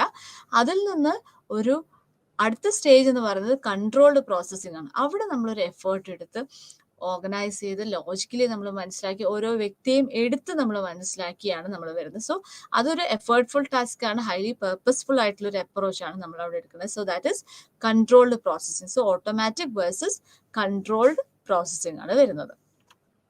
So first one continuum model of processing, രണ്ടാമത്തത് automatic versus controlled processing. Then അടുത്തത്, സോ ഇതാണ് അബൌട്ട് സ്കീമാസ്. ദെൻ പിന്നെ എങ്ങനെയാണ് നമ്മൾ ആ ഒരു കോഗ്നിറ്റീവ് പ്രോസസ്സിംഗ് വർക്ക് ചെയ്യുന്നത് എന്നുള്ളതാണ് പറഞ്ഞത്. അടുത്തത് ഹ്യൂറിസ്റ്റിക്സ്. ഹ്യൂറിസ്റ്റിക്സ് എന്ന് പറയുന്നത് ഒന്നുമില്ല, മെന്റൽ ഷോർട്ട് കട്ട്സ് ആണ്. നമ്മൾ എല്ലാ കാര്യങ്ങളും വളരെ ഡീറ്റെയിൽഡ് ആയിട്ട് എല്ലാ പ്രാവശ്യവും നമ്മൾ ചിന്തിക്കാറില്ല. ചില ഷോർട്ട് കട്ട്സ് നമ്മൾ ഉപയോഗിക്കാറുണ്ട്. നമുക്ക് കിട്ടുന്ന ഇൻഫർമേഷൻസിനെ ബേസ് ചെയ്ത് ഷോർട്ട് കട്ട്സ് ഉപയോഗിച്ചിട്ട് നമ്മൾ ഇൻഫർമേഷൻസ് പ്രോസസ്സ് ചെയ്യാറുണ്ട്, അല്ലെങ്കിൽ അത് നമ്മളെ ഒരു ഇന്ററാക്ഷനെയൊക്കെ ഗൈഡ് ചെയ്യാനും സഹായിക്കാറുണ്ട്. സോ അത്തരത്തിലുള്ള ഷോർട്ട് കട്ട്സിനെയാണ്, മെന്റൽ ഷോർട്ട് കട്ട്സിനെയാണ് നമ്മൾ ഹ്യൂറിസ്റ്റിക്സ് എന്ന് പറയാം. So heuristics is A type of mental short cuts which is one of the most prominent strategies in which we make complex decisions in an automatic, rapid and spontaneous and effortless manner by using simple rules. അപ്പോൾ ചില simple ആയിട്ടുള്ള rules വെച്ചിട്ട് നമുക്കൊരു particular ഒരു decision നമുക്ക് എടുക്കണം, പെട്ടെന്ന് തന്നെ നമ്മൾ തീരുമാനിക്കണം ഏത് രീതിയിലാണ് നമ്മൾ അങ്ങോട്ട്. ഇപ്പൊ നമ്മൾക്കൊരു കോൺഫറൻസ് ഉണ്ട്, ഒരു മീറ്റിംഗ് ഉണ്ട്, അപ്പൊ മീറ്റിംഗിലേക്ക് ഞാൻ പെട്ടെന്ന് എത്തണം, അപ്പൊ ഏതാണ് മാർഗം? അപ്പൊ പെട്ടെന്ന് എന്റെ മനസ്സിലേക്ക് വരുന്നത് എന്താണ്? അപ്പൊ നമ്മൾ ഒരുപാട് നേരം ആലോചിച്ച് ഒരുപാട് എഫേർട്ട് എടുത്തിട്ടില്ല, നമ്മൾ പെട്ടെന്ന് ക്വിക്കായിട്ടുള്ള ഒരു വേയിലൂടെയാണ് നമ്മൾ അവിടെ ആ ഒരു സ്ട്രാറ്റജിയിലൂടെയാണ് നമ്മൾ കാര്യങ്ങൾ നേടുന്നത്, അല്ലെങ്കിൽ നമ്മൾ അവിടെ എത്തിച്ചേരുന്നത്. സോ അത്തരത്തിലുള്ള തോട്ട് പെട്ടെന്ന് നമ്മൾ എങ്ങനെ സഹായിക്കും എന്നുള്ളതാണ് ഹ്യൂറിസ്റ്റിക്സിൽ പറയുന്നത്. സോ ഹ്യൂറിസ്റ്റിക്സ് എപ്പോഴാണ് നമ്മൾ ഉപയോഗിക്കുക? നമ്മൾ ഫിസിയോളജിക്കലി അറൗസ്ഡ് ആയിട്ടിരിക്കുന്ന അവസ്ഥയിൽ. അതുപോലെ ഡെയിലി സൈക്കിൾ നമ്മൾ നോക്കുമ്പോൾ, സിർക്കാഡിയൻ റിതം നമ്മൾ നോക്കുമ്പോൾ, മോർണിംഗ് പീപ്പിൾ, അതായത് രാവിലെ ആക്റ്റീവ് ആയിരിക്കുന്ന, രാവിലെ നേരത്തെ എഴുന്നേൽക്കുന്ന ആളുകൾ, അവര് ഷോർട്ട് കട്ട്സ് ഉപയോഗിക്കുന്നത് എപ്പോഴും ലേറ്റർ ഇൻ ദ ഡേ ആയിരിക്കും. അതേസമയം ഈവനിങ് പീപ്പിൾ എന്ന് പറയുമ്പോൾ അവർ കൂടുതലും ഷോർട്ട് കട്ട്സ് ഉപയോഗിക്കുന്നത് മോർണിംഗ് ടൈമിലായിരിക്കും. So for people high in the need for structure, അപ്പം നമുക്ക് ഒരു അൺസർട്ടൺ ആയിട്ടുള്ള സിറ്റുവേഷൻ വേണ്ട, പെട്ടെന്ന് തീരുമാനിക്കണം, അങ്ങനെയുള്ള സിറ്റുവേഷൻസ് വരുമ്പോൾ, അതുപോലെ കോംപ്ലക്സ് ആയിട്ടുള്ള സിറ്റുവേഷൻസ് വരുമ്പോൾ, പെട്ടെന്ന് ഒരുപാട് അറ്റൻഷൻ പോസിബിൾ വേണ്ട സാഹചര്യങ്ങൾ വരുമ്പോൾ, അല്ലെങ്കിൽ ടൈം പ്രഷർ വരുമ്പോൾ പെട്ടെന്ന് എടുക്കണം കേട്ടോ ഡിസിഷൻ, ഒരുപാട് ചിന്തിക്കാൻ പറ്റില്ല എന്ന് പറയുന്ന സാഹചര്യങ്ങൾ വരുമ്പോഴൊക്കെ നമ്മൾ ഈ കോഗ്നിറ്റീവ് ഷോർട്ട് കട്ട്സ് ആണ് ഉപയോഗിക്കുക, അഥവാ ഹ്യൂറിസ്റ്റിക്സ് ആണ് ഉപയോഗിക്കുക. സോ ടൈപ്സ് ഓഫ് ഹ്യൂറിസ്റ്റിക്സ് നോക്കാം. ഒന്ന് അവൈലബിലിറ്റി ഹ്യൂറിസ്റ്റിക്സ്, അതായത് നമ്മളുടെ മനസ്സിലേക്ക് പെട്ടെന്ന് വരുന്ന ഇൻഫർമേഷൻ എന്താ അതനുസരിച്ച് നമ്മൾ കാര്യങ്ങൾ നടപ്പിലാക്കുന്നതാണ് അവൈലബിലിറ്റി ഹ്യൂറിസ്റ്റിക്സ്. ഫോർ എക്സാമ്പിൾ, നമുക്ക് പെട്ടെന്ന് എത്തണം, അപ്പൊ പെട്ടെന്ന് എത്തണം എന്ന് പറയുമ്പോൾ നമ്മൾ ഓർക്കുക ട്രെയിനിൽ പോകണോ ഫ്ലൈറ്റിൽ പോകണോ, അപ്പൊ ഫ്ലൈറ്റിൽ പോവാം എന്ന് നമ്മൾ തീരുമാനിക്കുമ്പോൾ പെട്ടെന്ന് എൻ്റെ മനസ്സിലേക്ക് വരുന്നത്, എപ്പോഴും എനിക്ക് പെട്ടെന്ന് റീകോൾ ചെയ്യാൻ പറ്റിയ ഒരു ഇൻഫർമേഷൻ വെച്ചാൽ പ്ലെയിൻ ക്രാഷ് ആണെങ്കിൽ, സേഫ് ഫ്ലൈറ്റ്സിനേക്കാളും പ്ലെയിൻ ക്രാഷ് ആണ് എൻ്റെ മനസ്സിലേക്ക് ആദ്യം വന്നെങ്കിൽ, അയ്യോ വേണ്ട, ഫ്ലൈറ്റിൽ പോകണ്ട, ഇത്തിരി വൈകിയാലും കുഴപ്പമില്ല, എനിക്ക് എത്തിയാലും കുഴപ്പമില്ല, ഞാൻ പെട്ടെന്ന് ടിക്കറ്റ് എടുത്തിട്ട് ട്രെയിനിൽ ഞാൻ പോകുന്ന ഒരു തീരുമാനത്തിലേക്ക് ഞാൻ എത്തുകയാണ്. സോ എൻ്റെ മനസ്സിലേക്ക് പെട്ടെന്ന് വന്നത് പ്ലെയിൻ ക്രാഷിനെ കുറിച്ചിട്ടാണ്. അതേസമയം സേഫ് ഫ്ലൈറ്റ്സിനെ കുറിച്ചിട്ടാണ് എൻ്റെ മനസ്സിലേക്ക് വന്നെങ്കിൽ, അല്ലെങ്കിൽ പ്ലെയിൻ ക്രാഷിനെ കുറിച്ച് വന്നില്ലെങ്കിൽ ഞാൻ ഈസി ആയിട്ട് ഞാൻ ഫ്ലൈ ചെയ്ത് പോയേനെ. സോ ഈ കിട്ടിയ അവൈലബിൾ ഇൻഫർമേഷൻ എന്താണോ അതിനെ ബേസ് ചെയ്തിട്ട് നമ്മൾ പോകുന്നതാണ് അവൈലബിലിറ്റി ഹ്യൂറിസ്റ്റിക്സ് എന്ന് പറയും. രണ്ടാമത്തത് റെപ്രസെന്റേറ്റീവ്നെസ് ഹ്യൂറിസ്റ്റിക്സ്. ഇതിലെന്ന് പറയുമ്പോൾ ഒരു കാറ്റഗറി, ഞാൻ നേരത്തെ പറഞ്ഞ പോലെ ഒരു കാറ്റഗറിയിലുള്ള ആളുകൾ ഇങ്ങനെയായിരിക്കും, അവരോട് ഈ രീതിയിലാണ് പെരുമാറുക. ഫോർ എക്സാമ്പിൾ ഇപ്പൊ നേപ്പാളീസ് എന്ന് പറയുമ്പോൾ അവർ വളരെ ബ്രേവ് ആയിരിക്കും എന്ന് നമ്മൾ ചിന്തിച്ചിട്ടാണ് നമ്മൾ ഗൂർഖകളെ വെക്കുന്നത്. സോ അവരിൽ തന്നെ ചിലപ്പോൾ പേടിയുള്ളവരുണ്ടാവാം, പക്ഷെ നമ്മൾ ആ ഒരു കാറ്റഗറി ഇങ്ങനെയായിരിക്കും എന്ന് വിചാരിച്ച് നമ്മൾ ആ രീതിയിൽ പോകുന്നു. അതുപോലെ നമ്മൾ ഓരോ ഡ്രസ് സെൻസ് നമ്മൾ നോക്കുമ്പോൾ, ഡ്രസ്സിങ് കാറ്റഗറി നമ്മൾ നോക്കുമ്പോൾ, സോ ഇപ്പോൾ ഒരു എക്സിക്യൂട്ടീവ് മോഡലിൽ ഒരാൾ വരികയും അതുപോലെ ഇപ്പോൾ ഒരു തോൾസഞ്ചിയും ഒരു ജുബയും ഒരു കണ്ണടയും താടിയും ഒക്കെ വെച്ചിട്ടുള്ള വേറൊരു വ്യക്തി വരികയാണെന്നുണ്ടെങ്കിൽ നമ്മൾ ഈ എക്സിക്യൂട്ടീവ് എന്നൊരാളെയാണോ അല്ലെങ്കിൽ ഇപ്പം നേരത്തെ രണ്ടാമത് പറഞ്ഞ കാറ്റഗറിയിലുള്ള ഏത് വ്യക്തിയാണ് നമ്മളൊരു ഒരു ലെക്ചറർ അല്ലെങ്കിൽ ഒരു പ്രൊഫസർ എന്ന് പറയുന്ന രീതിയിൽ കാണാന്ന് പറയുമ്പോൾ ആളുകൾക്ക് കൂടുതലും രണ്ടാമത് എത്തുന്ന ഒരു കാറ്റഗറിയാണ് തോൾസഞ്ചിയും ജുബയും കണ്ണടയും ഒക്കെയുള്ള ഒരു വ്യക്തിയാണ് നമ്മൾ കൂടുതലും ലെക്ചറർ അല്ലെങ്കിൽ ആ ഒരു പ്രൊഫസർ എന്നുള്ള ലെവലിൽ നമ്മൾ കാണാം. പക്ഷെ അതിനും മറ്റേ ഇപ്പം ഈ പറഞ്ഞ പോലെ എക്സിക്യൂട്ടീവ് ലെവലിൽ വന്ന് നമുക്ക് ലെക്ചർ കിട്ടാനുള്ള സാധ്യത ഉള്ളതല്ലേ. പക്ഷെ നമ്മൾ ചിന്തിക്കുന്നത് ഈ ഒരു കാറ്റഗറിയിലുള്ളവർ മിക്കവാറും ഈ രീതിയിലായിരിക്കും എന്ന് പറയുന്ന ഒരു അവസ്ഥയാണ് നമ്മൾ പറയുന്നത്. So that is representativeness heuristics. അപ്പം നമുക്ക് പെട്ടെന്നൊരു വ്യക്തിയെ മനസ്സിലാക്കാനായിട്ട് അല്ലെങ്കിൽ പെട്ടെന്നൊരു വ്യക്തിയെ കാണുമ്പോൾ ഏത് രീതിയിൽ ഞാൻ ക്ലൂ നമുക്ക് കിട്ടുകയാണ് റെപ്രസെന്റേറ്റീവ്നെസ് ഹ്യൂറിസ്റ്റിക്സിലൂടെ. അടുത്തത് anchoring and adjustment heuristics. Anchoring and adjustment heuristics എന്ന് പറയുമ്പോൾ ദാറ്റ്സ് ബാർഗെയിനിങ്. ഫോർ എക്സാമ്പിൾ ഇപ്പൊ നമ്മളൊരു ഒരു കടയിൽ നമ്മൾ പോയി സാധനങ്ങൾ വാങ്ങിക്കുകയാണെന്നുണ്ടെങ്കിൽ അവിടെ നമ്മൾ പറയാണ് 100 രൂപയാണ് എന്ന് പറഞ്ഞാൽ നമ്മൾ അവിടെ ബാർഗെയിൻ ചെയ്യുമ്പോൾ ഒരു 80 രൂപയ്ക്ക് തരാൻ പറ്റൂ, അല്ലെങ്കിൽ അപ്പോൾ ആ രീതിയിലാണ് നമ്മൾ ബാർഗെയിൻ ചെയ്യുക. ആ സമയം നമ്മുടെ അടുത്ത് ഇപ്പോൾ ഒരു ആങ്കറിങ് വരുന്നത് 300 റുപ്പീസ് ആണെന്ന് നമ്മൾ പറയും ഒരു 250ക്ക് തരാൻ പറ്റുമോ എന്ന് പറയും. So that is bargaining. അപ്പോൾ ആദ്യം ഒരു ആങ്കർ വെച്ചിട്ട് ആ ആങ്കറിനനുസരിച്ച് അഡ്ജസ്റ്റ് ചെയ്യുന്ന ഒരു ഹ്യൂറിസ്റ്റിക്സ് ആണ് നമ്മളുടെ ആങ്കറിംഗ് ആൻഡ് അഡ്ജസ്റ്റ്മെന്റ് ഹ്യൂറിസ്റ്റിക്സ് എന്ന് പറയുമ്പോൾ. സോ ദാൻ പ്ലെയിൻ ആയിട്ട് നമുക്ക് ഒരു സാധനത്തിന്റെ വില ചോദിക്കുന്നേക്കാളും ഇത്തരത്തിലുള്ള ഒരു ആങ്കറിംഗ് അവിടെ ഉണ്ടെങ്കിൽ അതനുസരിച്ച് ഒരു അഡ്ജസ്റ്റ്മെന്റ് ഹ്യൂറിസ്റ്റിക്സും പോസിബിൾ ആവും. So that is anchoring and adjustment heuristics. അടുത്തത് അഫക്ട് ഹ്യൂറിസ്റ്റിക്സ്. ഇതില് നമ്മളുടെ ഇമോഷൻസ് ആണ് ആ ഒരു മൊമെന്റിൽ നമ്മുടെ ഇമോഷൻസ് എങ്ങനെയാണ് അതനുസരിച്ചിട്ടാണ് നമ്മൾ ഹ്യൂറിസ്റ്റിക്സ് വർക്ക് ചെയ്യുക. So that is affect heuristics. For example കൂടുതലും ബെനിഫിറ്റ്സും ലോവർ റിസ്ക്കും ആളുകൾ എടുക്കും ചില സമയത്ത്. അത്തരത്തിലുള്ള ഡിസിഷൻസ് ആളുകൾ എടുക്കാറുണ്ട്. ആ ഡിസിഷൻസ് പലപ്പോഴും വരുന്നത് ഒരു positive മൂഡിലിരിക്കുമ്പോഴായിരിക്കും.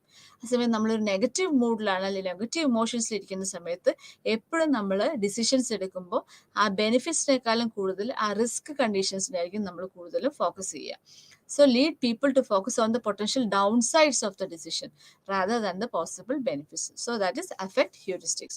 So availability heuristics, representativeness heuristics, anchoring and adjustment heuristics, and affect heuristics. Then ഇതെല്ലാം ഞാൻ നേരത്തെ പറഞ്ഞ പോലെ സോഷ്യൽ കോഗ്നിഷനിൽ നമ്മൾ ഇത്രയും എഫേർട്ട് എടുത്തിട്ടാണ് നമ്മൾ ഓരോ കാര്യങ്ങൾ മനസ്സിലാക്കുന്നത്. എങ്കിലും നമുക്ക് ചില എറേഴ്സ് സംഭവിക്കാറുണ്ട്. അപ്പം ഏതൊക്കെയാണ് ഒരു common error, sources of errors and social cognition എന്നുള്ളതാണ് നമ്മൾ ഇനി പറയാൻ പോകുന്നത്. ഉണ്ടാവാൻ പാടില്ല. മറ്റുള്ളവരെ കുറിച്ചിട്ടുള്ള നമ്മൾ ഇവാലുവേഷൻസ് അല്ലെങ്കിൽ ജഡ്ജ്മെന്റിൽ ഒന്നും എറേഴ്സ് ഉണ്ടാവാൻ പാടില്ല. അല്ലെങ്കിൽ ഒരു ഇവന്റിനെ കുറിച്ച് നമ്മൾ ചിന്തിക്കുമ്പോൾ അതിൽ നമ്മളുടെ ചിന്തയ്ക്ക് ഒരു കോട്ടവും വരാൻ പാടില്ല, അല്ലെങ്കിൽ നമ്മൾ ചിന്തിക്കുന്നത് എപ്പോഴും ശരിയായിരിക്കണം, ഇങ്ങനെയൊക്കെ നമ്മൾ ചിന്തിക്കുന്നുണ്ട് അല്ലെ. എങ്കിലും ചില സമയത്ത് നമ്മൾക്ക് തെറ്റുകൾ സംഭവിക്കാറുണ്ട്. ഇതിന്റെ കാരണം നമ്മളുടെ കോഗ്നിറ്റീവ് എറേഴ്സ് തന്നെയാണ്. സോ നമ്മളുടെ സോഷ്യൽ കോഗ്നിഷൻസിൽ നമ്മളുടെ ഹയർ മെന്റൽ പ്രോസസ്സിൽ വരുന്ന എറേഴ്സ് ആണ് ഇത്തരത്തിലുള്ള തെറ്റുകൾ വരാനുള്ള ഒരു കാരണം. നമ്മൾ ചിന്തിച്ചത് ഇങ്ങനെയാവുമ്പം അതിന്റെ ബാക്കിയുള്ള പോസിബിലിറ്റീസ് ചിന്തിക്കാതിരുന്നത് കൊണ്ടാണ് എനിക്ക് ഇങ്ങനൊരു ഇഷ്യൂ ഉണ്ടായതെന്നുള്ളത് നമ്മൾ പിന്നീട് മനസ്സിലാക്കുകയാണ്.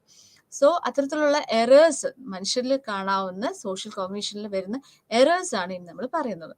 So first is cognitive experiential self theory. വളരെ സിമ്പിൾ ആണ്, ഈ പേര് കുറച്ച് കോംപ്ലിക്കേറ്റഡ് ആണെങ്കിലും. സോ കോഗ്നിറ്റീവ് എക്സ്പീരിയൻഷ്യൽ സെൽഫ് തിയറിയിൽ പറയുന്നത് നമ്മൾക്ക് എപ്പോഴും ഒരു ഇൻറ്റ്യൂറ്റീവ് തോട്ട്സ് നമ്മളിൽ വർക്ക് ചെയ്യാറുണ്ടെന്ന്. അത് പാസ്റ്റ് എക്സ്പീരിയൻസിനെ ബേസ് ചെയ്തിട്ടാണ് ഈ ഇൻറ്റ്യൂറ്റീവ് തോട്ട്സ് വർക്ക് ചെയ്യുക than logical thinking. For example ചില ആളുകളുണ്ട്, ഒരു ബാഗ് ആണെങ്കിൽ ആ ബാഗ് എപ്പോഴും സൂക്ഷിക്കുക. എവിടെയെങ്കിലും പോകുമ്പോൾ ആ ബാഗ് കയ്യിൽ ഉണ്ടായില്ലെങ്കിൽ അവർ ചിന്തിക്കുന്നത് ഇല്ല, ഈ ബാഗ് ഉണ്ടെങ്കിലാണ് എനിക്ക് ലക്ക് കിട്ടുള്ളൂ. കുറേ പ്രാവശ്യം എപ്പോഴും ഞാൻ ഈ ബാഗ് കൊണ്ടുപോകുമ്പോൾ എനിക്ക് ലക്ക് കിട്ടാറുണ്ട്. ബാഗ് ഇല്ലാതിരിക്കുന്ന സമയത്ത് എനിക്ക് ചില സമയത്ത് ബുദ്ധിമുട്ടുണ്ടാവാറുണ്ട്. അപ്പൊ ഇവിടെയും ചില സമയങ്ങളുണ്ട്, ചില സമയത്ത് ബാഗ് കൊണ്ടുപോകുമ്പോൾ ലക്ക് കിട്ടുന്നു, ചില സമയത്ത് ബാഗ് കൊണ്ടുപോകുമ്പോൾ ലക്ക് കിട്ടുന്നില്ല. എങ്കിൽ കൂടി നമ്മൾ ചിന്തിക്കുമ്പോൾ ആ ബാഗാണ് നമുക്ക് ലക്ക് തരുന്നത് എന്ന് നമ്മൾ ചിന്തിക്കുകയാണ്. സോ ചില ആളുകൾ അതുപോലെ പേഴ്സ് സൂക്ഷിക്കാറുണ്ട്. ദെൻ ചില കിട്ടുന്ന ഗിഫ്റ്റ്സ് അവർ കയ്യിൽ സൂക്ഷിക്കാൻ. ചില ഓൾഡ് ഷൂസ് എത്ര പഴകിയാണെങ്കിൽ പോലും ആ ഷൂസ്, ആ പെർട്ടിക്കുലർ ഷൂ ഇട്ടിട്ട് ഞാൻ പോകും, അല്ലെങ്കിൽ ആ പെർട്ടിക്കുലർ ഡ്രസ്സ് ഇട്ടിട്ട് ഞാൻ ഇന്റർവ്യൂവിന് പോയി കഴിഞ്ഞാൽ എനിക്ക് എപ്പോഴും നന്നായിട്ട് പെർഫോം ചെയ്യാൻ പറ്റാറുണ്ട് എന്നൊക്കെയുള്ള ചിന്തകൾ. സോ ഇതെല്ലാം ഇൻറ്റ്യൂഷനാണ്. അതൊക്കെ ഒരു പാസ്റ്റ് എക്സ്പീരിയൻസിനെ ബേസ് ചെയ്തിട്ടാണ്. അതിനകത്ത് ഒരു ലോജിക്കും ഇല്ലെന്നുള്ളതാണ് നമ്മൾ മനസ്സിലാക്കേണ്ടത്. സോ അതാണ് കോഗ്നിറ്റീവ് എക്സ്പീരിയൻഷ്യൽ സെൽഫ് തിയറി. അടുത്തത് paying attention to inconsistent information. നമുക്ക് ഇൻകൺസിസ്റ്റന്റ് ആയിട്ടുള്ള ഇൻഫർമേഷന് നമ്മൾ കൂടുതൽ ശ്രദ്ധ കൊടുക്കുന്ന ഒരവസ്ഥ. When we encounter with a person in social situation, information inconsistent with his or her role draws our attention even at the cost of some consistent and even more relevant information. അപ്പോൾ നമുക്ക് വളരെ consistent ആയിട്ട് ഒരുപാട് പ്രാവശ്യം നമുക്ക് informations ഉണ്ട്, അതിൽ നമുക്ക് പാസ്റ്റ് എക്സ്പീരിയൻസ് ഉണ്ട്. അപ്പം ആ പാസ്റ്റ് എക്സ്പീരിയൻസ് വളരെ ക്ലിയർ ആണ്, വളരെ റെലവെന്റ് ആയിട്ടുള്ള ഇൻഫർമേഷൻ ആണെങ്കിലും അതിനകത്ത് ചില സമയത്തെങ്കിലും ഒരു ഇൻകൺസിസ്റ്റൻസി വന്നിട്ടുണ്ടെങ്കിൽ അതിന് കൂടുതൽ നമ്മൾ വെയിറ്റേജ് കൊടുക്കാറുണ്ട്. ഫോർ എക്സാമ്പിൾ നമ്മൾ പറയാം, ഇപ്പോൾ ഗവൺമെന്റ് ഓഫീസസിൽ പോയി കഴിഞ്ഞാൽ നമ്മൾ ഒത്തിരി നേരം നമ്മൾ വെയിറ്റ് ചെയ്യേണ്ടി വരും എന്നൊക്കെ ഒരു ധാരണയുണ്ടെങ്കിലും അവിടെ 1-2 പ്രാവശ്യം അത് അങ്ങനെ സംഭവിച്ചില്ലെങ്കിലും നമ്മൾ പറയും, ഇല്ല 2 പ്രാവശ്യം അങ്ങനെ പോയി കഴിഞ്ഞപ്പോഴും പ്രോബ്ലം ഇല്ലായിരുന്നു, അപ്പോൾ എന്തായാലും ഇത് നടക്കും എന്ന് പറയാം. സോ ഇൻകൺസിസ്റ്റന്റ് ആയിട്ടുള്ള ഇൻഫർമേഷൻ എന്താണോ അതിന് കൂടുതൽ നമ്മൾ വെയിറ്റേജ് കൊടുക്കുന്ന അവസ്ഥയാണ്. ഒരു എററാണ് paying attention to inconsistent information. Then negativity bias. Negativity bias എന്ന് പറയുമ്പോൾ ആളുകൾക്ക് പൊതുവെ ഒരു ടെൻഡൻസി ഉള്ളതാണ് നെഗറ്റീവ് സോഷ്യൽ ഇൻഫർമേഷൻസ് അല്ലെങ്കിൽ എൻറ്റിറ്റീസിന് കൂടുതലും വെയിറ്റേജ് കൊടുക്കുക എന്നുള്ളത് ദാൻ പോസിറ്റീവ് വൺസ്. ഒരു ക്ലാസ്സിൽ 30 പേരുണ്ട്, അതിനകത്ത് 25 പേരും വളരെ പ്ലസന്റ് ആയിട്ടിരിക്കുന്നു, 5 പേര് മാത്രം അത്ര സന്തോഷമല്ലാതിരിക്കുന്നു, അവരുടെ മുഖം മാത്രം അത്ര സന്തോഷമല്ലാതിരിക്കുകയാണെങ്കിൽ ഈ 5 പേർക്കായിരിക്കും നമ്മൾ കൂടുതലും വെയിറ്റേജ് കൊടുക്കുക. So that is negativity bias. അടുത്തത് പ്ലാനിങ് ഫാലസി. പ്ലാനിങ് ഫാലസി സാധാരണ കുട്ടികളിലാണ് നമ്മൾ കാണാറുള്ളത്. എക്സാം അടുക്കുന്ന സമയത്ത് 3 മാസമുണ്ട്, 3 മാസം ആയിട്ടാണ് എക്സാം എന്ന് പറയുമ്പോൾ നമ്മൾ ഇപ്പോഴേ തുടങ്ങേണ്ട കാര്യമില്ലല്ലോ, ആ സമയമാകുമ്പോഴേക്കും മതിയല്ലോ എന്ന് നമ്മൾ ചിന്തിക്കും. ഒടുവിൽ പരീക്ഷ പെട്ടെന്ന് വന്ന ഒരവസ്ഥയാണ്, അയ്യോ ഞാൻ പ്ലാൻ ചെയ്തത് ശരിയായില്ല എന്നുള്ളൊരു തോട്ടാണ് അവിടെ വരിക. അപ്പം ഇവിടെ എന്താ സംഭവിക്കുന്നത്, നമ്മൾക്ക് ഒരു ധാരണ ഉണ്ടായിരിക്കണം, ഈ ഒരു എക്സാം ഇതിനു മുന്നേ ചെയ്തപ്പോൾ നമുക്ക് എത്ര സമയം ഉണ്ടായിരുന്നു, അപ്പം ആ സമയത്തിനുള്ളിൽ പഠിക്കാൻ സാധിച്ചു, അവിടെ എന്താണ് പിഴവ് പറ്റിയത്, ഈ ഒരു ഇൻഫർമേഷനെ കുറിച്ച് നമ്മൾ ചിന്തിക്കാതെ നമുക്ക് ഫ്യൂച്ചറിൽ വളരെ ഡിസ്റ്റന്റ് ആയിട്ടുള്ള ഒരു ഫ്യൂച്ചറിലുള്ള ഒരു കാര്യം അല്ലേ എന്ന് നമ്മൾ ചിന്തിച്ചിട്ടാണ് നമ്മൾ ആ ഒരു പ്ലാൻ ചെയ്യുന്നത്. സോ അത് എറേഴ്സ് ഉണ്ടാക്കാനുള്ള സാധ്യതയുണ്ട്. So that is planning fallacy. അടുത്തത് potential cost of thinking too much. ചില ആളുകൾ പറയും ഒരുപാട് ചിന്തിച്ചിട്ടുണ്ടെങ്കിൽ നമുക്ക് ഒന്നും കറക്റ്റ് സമയത്ത് ചെയ്യാൻ പറ്റില്ല, നമ്മുടെ ജഡ്ജ്മെന്റും തെറ്റാൻ സാധ്യതയുണ്ടെന്ന്. അപ്പം ഇതിനൊരു എക്സാമ്പിൾ പറയുന്നത് നമ്മൾ ജാം ഫുഡ് റേറ്റ് ചെയ്യാനായിട്ട് പറയുകയാണ് ചെയ്യുന്നത്. അപ്പൊ 2 ഗ്രൂപ്പിന്റെ അടുത്ത് പറഞ്ഞു, ഒരു ഗ്രൂപ്പിന്റെ അടുത്ത് പറഞ്ഞു പെട്ടെന്ന് ഈ ജാം ഒന്ന് റേറ്റ് ചെയ്ത് തരാൻ പറഞ്ഞു, ഇത് എങ്ങനെയാണ്, ടേസ്റ്റ് ചെയ്യാണോ എങ്ങനെയാന്ന് റേറ്റ് ചെയ്ത് തരാൻ പറഞ്ഞു.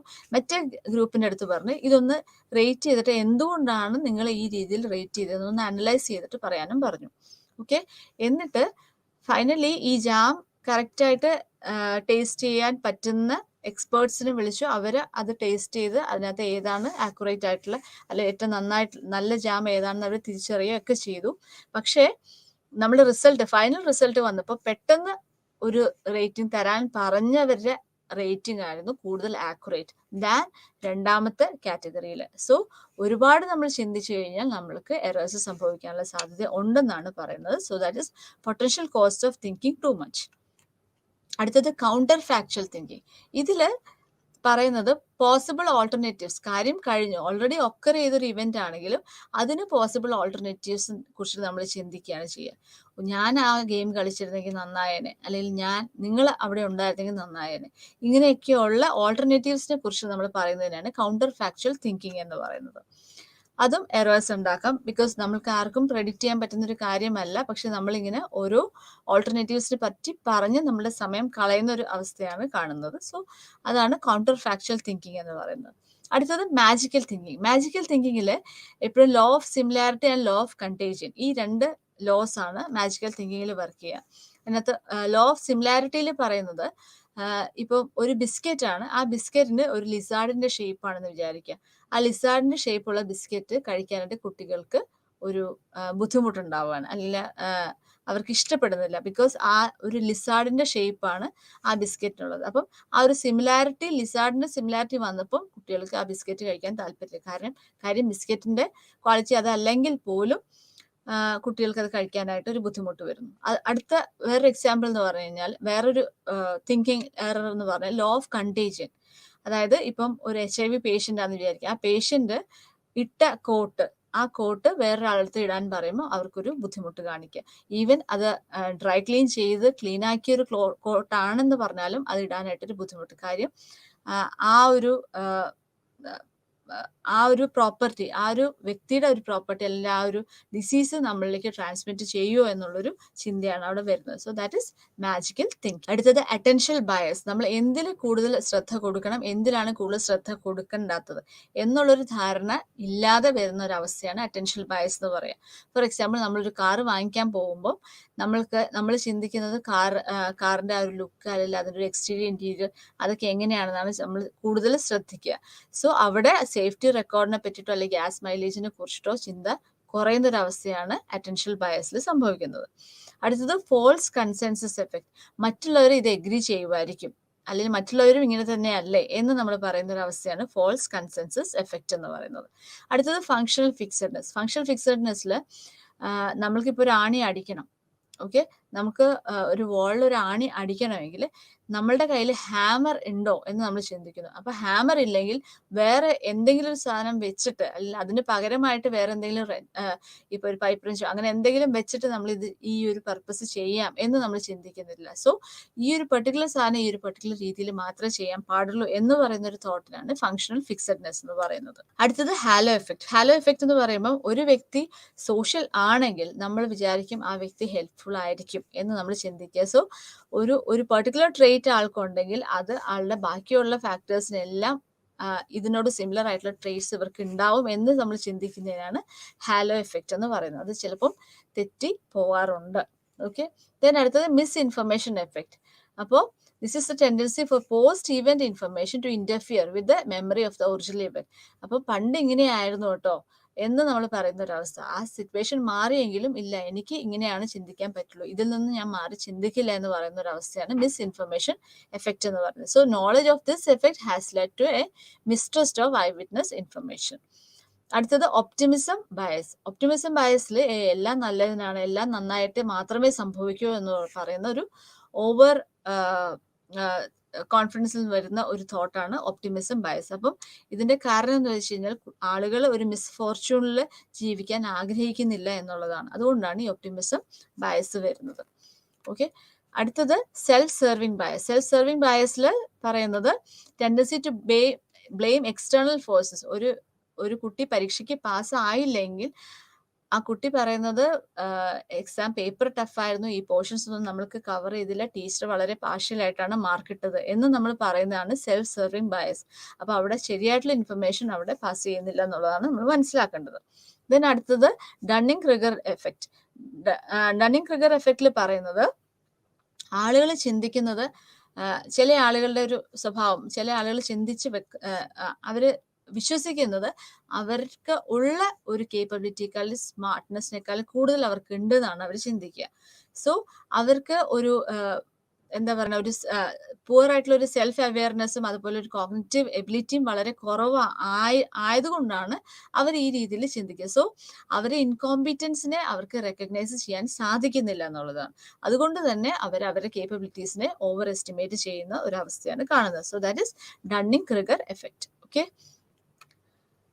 അടുത്ത ഈ യൂണിറ്റ് 5 നമ്മൾ സോഷ്യൽ കോഗ്നിഷനെ പറ്റിയിട്ട് പറഞ്ഞു, ദെൻ സ്കീമയെ പറ്റിയിട്ട് പറഞ്ഞു, types of schema, then impact of schema, then models of social thought പ്രോസസ്സിംഗിൽ continuum model of processing, then automatic versus controlled processing, then heuristics അഥവാ മെന്റൽ ഷോർട്ട് കട്ട്സിനെ പറ്റിയിട്ട് പറഞ്ഞു, ടൈപ്സ് ഓഫ് ഹ്യൂറിസ്റ്റിക്സിനെ പറ്റിയിട്ട് പറഞ്ഞു, factors influencing the use of cognitive short cuts or heuristics പറഞ്ഞു.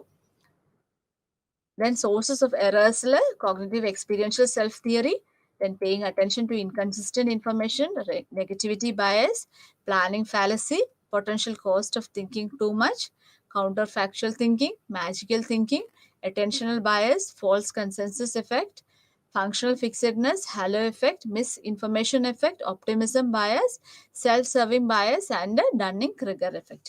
ഈ sources of errors in social cognition important ആണ്. എക്സാം പോയിന്റ് ഓഫ് വ്യൂവിൽ നമുക്ക് മിക്ക എക്സാംസിനും ചോദിക്കുന്ന ഒരു പോർഷനാണ് what is social cognition and what are the sources of errors in social cognition. Okay, അടുത്ത യൂണിറ്റ് അണ്ടർസ്റ്റാൻഡിങ് സോഷ്യൽ ബിഹേവിയർ 2 ആണ്, unit 6.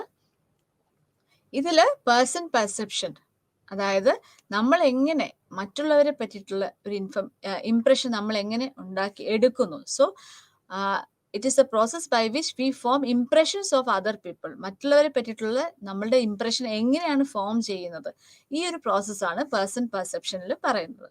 So it is area of social psychology which studies the process by which we form impressions of other people with whom we interact in our real or virtual social surroundings. So ഒരു virtual അല്ലെങ്കിൽ real social സറൗണ്ടിങ്സിൽ നമ്മൾ മറ്റുള്ളവർക്ക് interact ചെയ്യുന്നതിലൂടെ ആ ഒരു particular വ്യക്തി അല്ലെങ്കിൽ ആ ഒരു പെർട്ടിക്കുലർ വ്യക്തികളെ കുറിച്ചിട്ടുള്ള ഒരു ഇംപ്രഷൻ നമ്മൾ എങ്ങനെ ക്രിയേറ്റ് ചെയ്യുന്നു, ആ ഒരു പ്രോസസ്സാണ് പേഴ്സൺ പെർസെപ്ഷനിൽ പറയുന്നത്. So the area of person perception also analyses the cognitive process involve in making decisions that which information is attended, registered and encode. അപ്പോൾ ഓരോ പ്രാവശ്യം നമ്മൾ ഒരു വ്യക്തിയെ ആയിട്ട് ഇന്ററാക്ട് ചെയ്യുമ്പോഴും നമ്മൾ ആ വ്യക്തിയെ കുറിച്ചുള്ള ധാരണ അല്ലെ ആ ഇംപ്രഷൻ നമ്മളുടെ വ്യത്യാസപ്പെട്ടുകൊണ്ടിരിക്കാം, അല്ലെ ആ ഇംപ്രഷൻ നന്നാക്കി അതുപോലെ തന്നെ കൺസിസ്റ്റ് ആയിട്ടും വരാറുണ്ട്. സോ ഇംപ്രഷൻ ഫോർമേഷൻ എന്ന് പറയുമ്പോൾ ഇത് ലാസ്റ്റ് യൂണിറ്റിലും ഇംപ്രഷൻ ഫോർമേഷനെ പറ്റിയിട്ടുണ്ടായിരുന്നു. It is the process by which we amalgamate diverse facts in order to form an integrated impression of people around us. ഇപ്പം നമ്മൾക്ക് ചുറ്റുമുള്ള ആളുകളെ പറ്റിയുള്ള ഇംപ്രഷൻ നമ്മൾ ഒറ്റ ഒരു മൊമെന്റിലായിരിക്കില്ല നമ്മൾ ഉണ്ടാക്കുക. പല പ്രാവശ്യത്തെ ഒരു ഇന്ററാക്ഷനിലൂടെയാണ് നമ്മൾ, അതുപോലെ പലയിടത്തുനിന്ന് കിട്ടുന്ന ഇൻഫർമേഷനെ ബേസ് ചെയ്തിട്ടാണ് നമ്മൾ ഒരു ഇന്റഗ്രേറ്റഡ് ആയിട്ട് ഒരു ഇംപ്രഷൻ നമ്മൾ ക്രിയേറ്റ് ചെയ്യാറ്.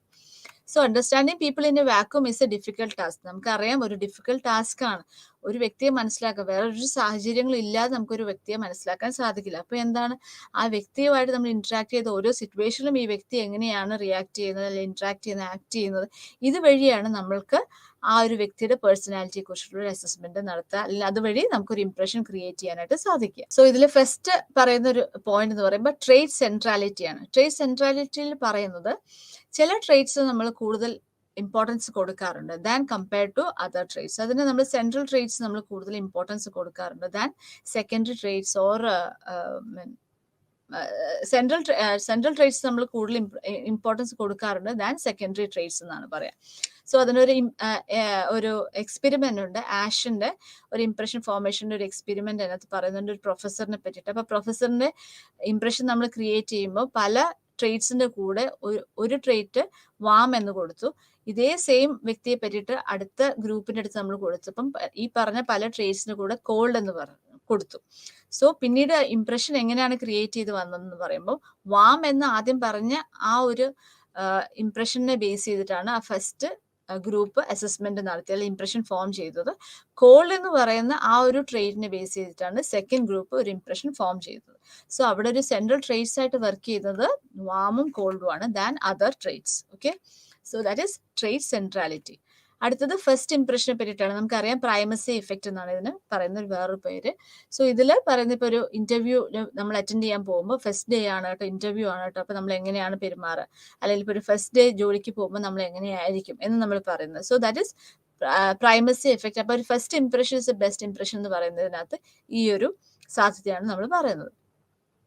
സോ അപ്പോൾ അതിൽ ഫസ്റ്റ് ഇംപ്രഷൻ എന്ന് പറയുമ്പോൾ ഒരു ഫ്രണ്ടാണ്, വളരെ ഓണസ്റ്റ് ആയിട്ടുള്ള ഒരു വ്യക്തിയാണ്, പക്ഷെ നമ്മുടെ അടുത്ത് നിന്ന് പൈസ കടം വാങ്ങിച്ചു, പക്ഷെ നമുക്ക് പിന്നീട് തിരിച്ചു തന്നില്ല, അപ്പോൾ ഫിനാൻഷ്യൽ കൺസ്ട്രെയിൻസ് കൊണ്ടായിരിക്കാം എന്നൊക്കെ നമ്മൾ ചിന്തിക്കുന്നു. പിന്നീട് നമ്മൾ ആ വ്യക്തി നമ്മുടെ അടുത്ത് നിന്ന് പൈസ ചോദിക്കുന്ന സാഹചര്യം വരുമ്പോൾ നമ്മൾ പറയും അയ്യോ എനിക്ക് ആ ഒരു ഓർമ്മ എൻ്റെ കയ്യിലുണ്ട്, പ്രൈവസി എഫക്റ്റ് അതാണ് അവിടെ വർക്ക് ചെയ്യുന്നത്. പിന്നീട് ആ വ്യക്തി നന്നായെങ്കിലും മെച്ചപ്പെട്ടാലും നമുക്ക് പിന്നീട് ആ ചോദിക്കുമ്പോൾ നമുക്ക് ചെറിയൊരു ഹെസിറ്റേഷൻ വരുന്നത് it's because of the first impression we had about that person. അടുത്തത് റീസൻസി എഫക്റ്റ് ആണ്. റീസൻസി എഫക്റ്റ് എന്ന് പറയുമ്പോൾ പിന്നീട് ഈ റീസെന്റ് ആയിട്ട് നമ്മൾ മനസ്സിലാക്കിയ എഫക്ട്സിനെ ബേസ് ചെയ്തിട്ട് നമ്മൾ ഇംപ്രഷൻ ക്രിയേറ്റ് ചെയ്യുന്നതിനാണ് നമ്മൾ റീസൻസി എഫക്റ്റ് എന്ന് പറയുന്നത്. So it's opposite of primacy effect. അടുത്തത് തിയറീസ് ഓഫ് ആട്രിബ്യൂഷൻ ആണ്.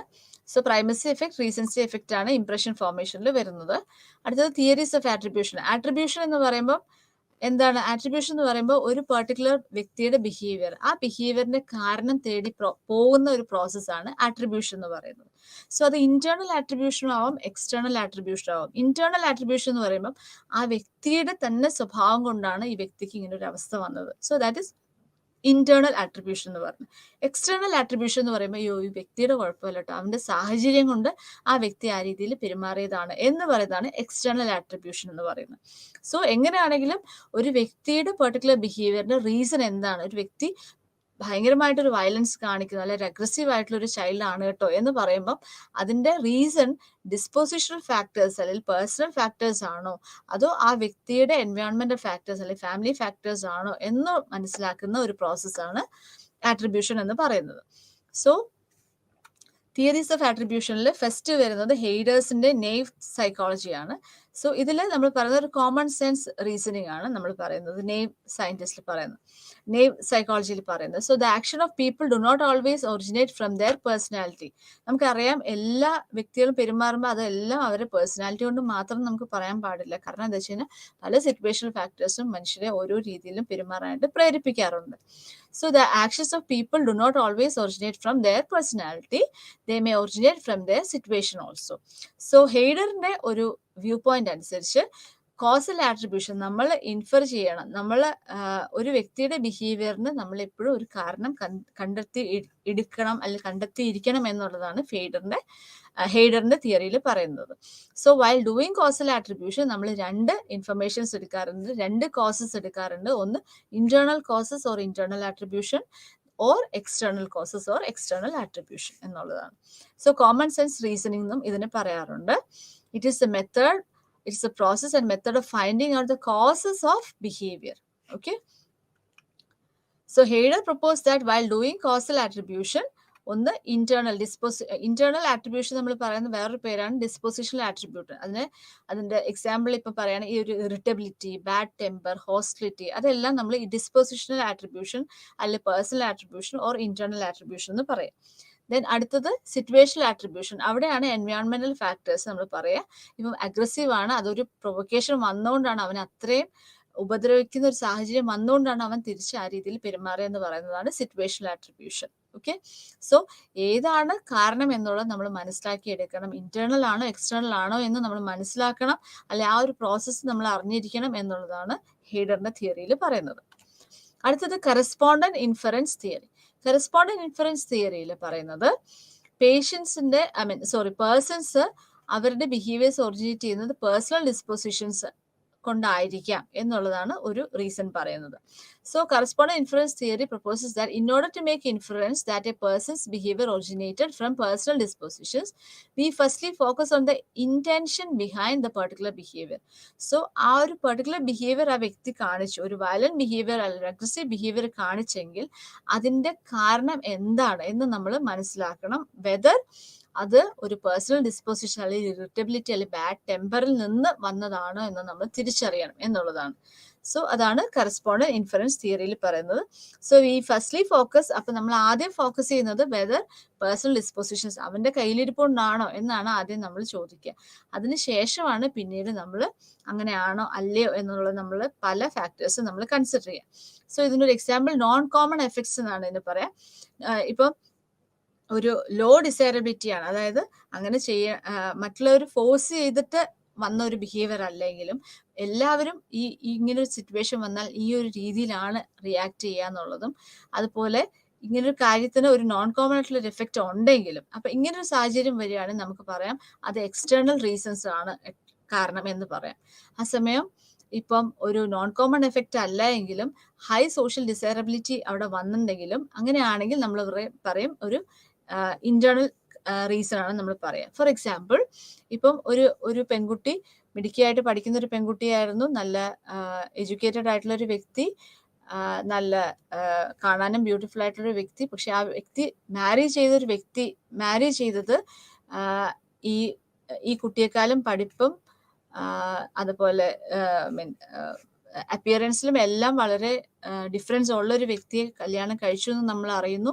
പിന്നീട് നമ്മൾ മനസ്സിലാക്കുന്നു അത് ഇവളുടെ തന്നെ തീരുമാനമാണ്. അവിടെ വേറെ ആരും അവളെ ഫോഴ്സ് ചെയ്തിട്ടില്ല.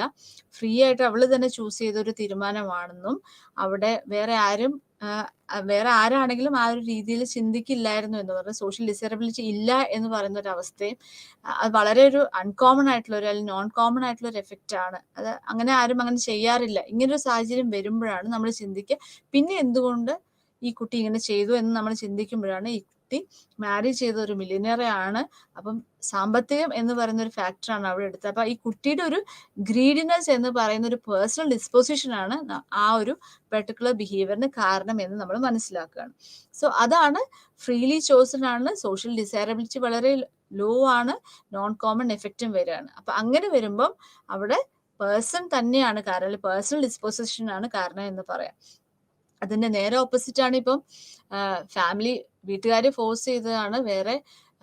വീട്ടുകാരെ ഫോഴ്സ് ചെയ്യുന്ന സിറ്റുവേഷനിൽ അവൾക്ക് വേറൊരു ഓപ്ഷൻ ഉണ്ടായില്ല എന്ന് പറയുമ്പോൾ നമുക്ക് അവിടെ എൻവയോൺമെന്റൽ കോസസ് അല്ലെ എൻവയോൺമെന്റൽ റീസൺസിന് നമുക്ക് അവിടെ കൂടുതലും വെയിറ്റേജ് കൊടുക്കാം. അപ്പോൾ ഒരു വ്യക്തി ഒരു പെർട്ടിക്കുലർ രീതിയിൽ ബിഹേവ് ചെയ്താൽ അതിന്റെ റീസൺസ് നമ്മൾ കണക്കിലെടുക്കുമ്പോൾ ഈ 3 ഫാക്ടേഴ്സ് നമ്മൾ നോക്കണം എന്നുള്ളതാണ് കറസ്പോണ്ടന്റ് ഇൻഫറൻസ് തിയറി. അത് പ്രപ്പോസ് ചെയ്ത് ജോൺസ് ആൻഡ് ഡേവിസ് ആണ് 1965 ഇവരുടെ വ്യൂ പോയിന്റിൽ പറയുന്നത്. സോ നോൺ കോമൺ എഫക്റ്റ് ആണോ, സോഷ്യൽ ഡിസൈറബിലിറ്റി എത്രത്തോളം ഉണ്ട്, അതുപോലെ ഫ്രീലി ചോസൺ ആണോ എന്നുള്ള ഈ 3 ഫാക്ടേഴ്സ് വെച്ചിട്ടാണ് നമുക്ക് ഈ വ്യക്തിയുടെ ബിഹേവിയറിനെ റീസൺ കണ്ടെത്താൻ സാധിക്കുള്ളൂ എന്നാണ് കറസ്പോണ്ടന്റ് ഇൻഫറൻസ് തിയറിയിൽ പറയുന്നത്. So freely chosen non common effects low in social desirability ആണെങ്കിൽ ആ ബിഹേവിയർ ഒറിജിനേറ്റ് ചെയ്തത് പേഴ്സന്റെ സ്റ്റേബിൾ ആയിട്ടുള്ള ട്രേറ്റ്സ്, ഡിസ്പോസിഷണൽ ഫാക്ടേഴ്സ് എന്നായിരിക്കും.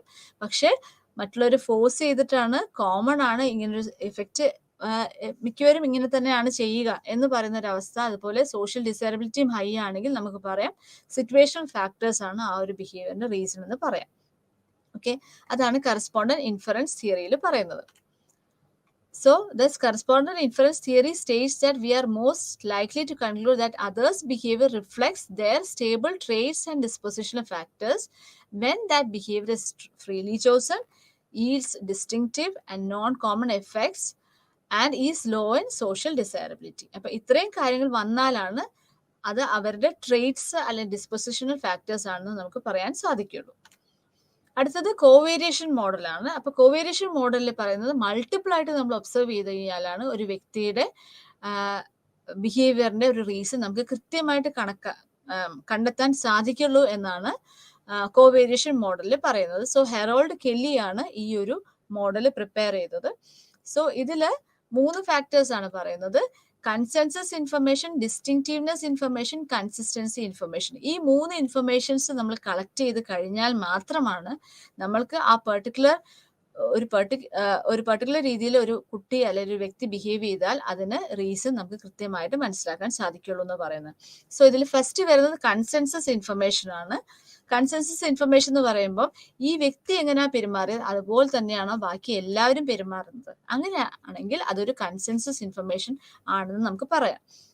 ഫോർ എക്സാമ്പിൾ, ഒരു ടീച്ചർ ക്ലാസ് എടുക്കുന്നു, ഒരു കുട്ടി ഉറങ്ങുന്നു. ആ കുട്ടി ഉറങ്ങുമ്പോൾ ഈ കുട്ടി ഉറങ്ങുന്നതിന്റെ കാരണം നമ്മൾ നോക്കുമ്പോൾ ബാക്കി എല്ലാ കുട്ടികളും ഉറങ്ങുകയാണെങ്കിൽ നമുക്ക് പറയാം അതൊരു കൺസെൻസസ് ഇൻഫർമേഷൻ ആണെന്ന് പറയാം. ഓക്കെ, സോ എല്ലാ കുട്ടികളും ഉറങ്ങുകയാണ്, അപ്പൊ കൺസെൻസസ് എഫക്റ്റ് അവിടെ കൂടുതലുണ്ട് എന്ന് നമുക്ക് പറയാം. Then distinctiveness information, the extent to which one particular actor behaves in the same way to different stimuli is concerned with whether the behaviour occurs in other similar situations. So ഈ കുട്ടി ഈ ഒരു ടീച്ചറിന്റെ ക്ലാസ്സിൽ മാത്രമാണോ ഉറങ്ങുന്നത് അതോ ബാക്കി ടീച്ചേഴ്സിന്റെ ക്ലാസ്സിലും ഉറങ്ങുന്നുണ്ടോ എന്ന് നമ്മൾ നോക്കുക. സോ ആ ഡിസ്റ്റിങ്റ്റീവ്നെസ് ഉണ്ടോ എന്ന് നമ്മൾ ചെക്ക് ചെയ്യും. ഇപ്പം ഈ ടീച്ചറിന്റെ ക്ലാസ്സിൽ മാത്രമാണ് ഉറങ്ങുന്നത്, ബാക്കി എല്ലാ കുട്ടികളും ഈ ടീച്ചറിന്റെ ക്ലാസ്സിൽ ഉറങ്ങുന്നുണ്ടെങ്കിൽ നമുക്ക് പറയാം സിറ്റുവേഷണൽ ഫാക്ടേഴ്സ് ആണ് ഈ കുട്ടിയുടെ ഈ ബിഹേവിയറിന്റെ കാരണം എന്ന് പറയാം. അടുത്തത് consistency, refers to whether the behaviour occurs repeatedly. എല്ലാ ദിവസവും ഈ കുട്ടി ഉറങ്ങുന്നുണ്ടോ എന്ന് നമ്മൾ നോക്കാം. സോ അപ്പൊ കൺസിസ്റ്റൻസി, ഡിസ്റ്റിങ്റ്റീവ്നെസ്, കൺസെൻസസ്, ഈ 3 ഇൻഫർമേഷൻ അനുസരിച്ചിട്ടാണ് നമുക്കൊരു ബിഹേവിയറിന്റെ ഫൈനൽ റീസൺ കണ്ടെത്താൻ സാധിക്കുള്ളൂ വിത്ത് മോർ ആക്യുറസി എന്നാണ് ഹെറോൾഡ് കെല്ലി പറയുന്നത്. സോ ഈ മോഡലിന്റെ പേരാണ് കോവേരിയേഷൻ model. So people usually attribute a behavior to the internal causes when the behavior is low in consensus, low in distinctiveness and high in consistency. അപ്പം വേറെ ആരും ഉറങ്ങുന്നില്ല, എല്ലാ ടീച്ചേഴ്സിന്റെ ക്ലാസ്സിലും ഒരു വ്യത്യാസമില്ലാതെ ഈ കുട്ടി ഉറങ്ങുന്നുണ്ട്, എല്ലാ ദിവസവും ഉറങ്ങുന്നുണ്ടെങ്കിൽ നമുക്ക് പറയാം അത് ഇന്റേണൽ കോസസ് ആണെന്ന്. പക്ഷേ എക്സ്റ്റേണൽ കോസസ് വരുന്നതിന്റെ റീസൺ പറയുന്നത് മറ്റ് ഹൈ ഇൻ കൺസെൻസസ് എല്ലാ കുട്ടികളും ഉറങ്ങുന്നുണ്ട്, ഈ ടീച്ചറിന്റെ ക്ലാസ്സിൽ പ്രത്യേകമായിട്ടും എല്ലാവരും ഉറങ്ങുന്നുണ്ട്, എല്ലാ ദിവസവും ഇത് സംഭവിക്കുന്നുണ്ടെങ്കിൽ നമുക്ക് പറയാം ഈ ടീച്ചറിന്റെ ക്ലാസ്സിന്റെ ഒരു പ്രോബ്ലം, അതായത് സിറ്റുവേഷണൽ ഫാക്ടർ ആണെന്ന് നമുക്ക് പറയാൻ സാധിക്കും. So that is covariation model. അതിൻ്റെ ഒരു പിക്ചോറിയൽ റെപ്രസെന്റേഷൻ ആണിത്. Consistency, consensus and distinctiveness. Then attribution of success and failure. So നമ്മൾ ഈ ആട്രിബ്യൂഷൻ പ്രോസസ്സിന്റെ ഒരു ആപ്ലിക്കേഷൻ എന്ന് പറയുന്നത് നമ്മൾ സക്സസിനെയും ഫെയിലിയറിനെയും നമ്മൾ എങ്ങനെ കാണുന്നു എന്നുള്ളതാണ്. സോ ആ സക്സസും ഫെയിലിയർ നമ്മൾ നോക്കുമ്പോൾ ability, effort, task difficulty, luck, ഈ 4 ഫാക്ടേഴ്സിനെ ബേസ് ചെയ്തിട്ടാണ് നമ്മളൊരു സക്സസ് അല്ലെങ്കിൽ ഫെയിലിയറിനെ വിലയിരുത്തുന്നത്. സോ അതിൽ എബിലിറ്റി എന്ന് പറയുമ്പം അതൊരു ഇന്റേണൽ ഫാക്ടർ ആണ്, അതൊരു സ്റ്റേബിൾ ഫാക്ടർ ആണ്. സോ ദെൻ എഫേർട്ട് എന്ന് പറയുമ്പം അതൊരു ഇന്റേണൽ ഫാക്ടർ ആണ്, പക്ഷെ അത് സ്റ്റേബിൾ ആയിട്ടുള്ള ഒരു ഫാക്ടർ നമ്മൾ പറയാൻ പറ്റില്ല. ചിലപ്പോൾ ഇന്ന് ഇടുന്ന എഫേർട്ട് ചിലപ്പോൾ നാളെ ഇട്ടെന്ന് വരില്ല. ദെൻ ടാസ്ക് ഡിഫിക്കൽട്ടി അതൊരു എക്സ്റ്റേണൽ ഫാക്ടർ ആണ്, പക്ഷെ അതൊരു സ്റ്റേബിൾ ഫാക്ടർ ആണ്. ദെൻ ലക്ക് അതൊരു എക്സ്റ്റേണൽ ഫാക്ടർ ആണ്, അതൊരു അൺസ്റ്റേബിൾ ഫാക്ടർ ആണ്.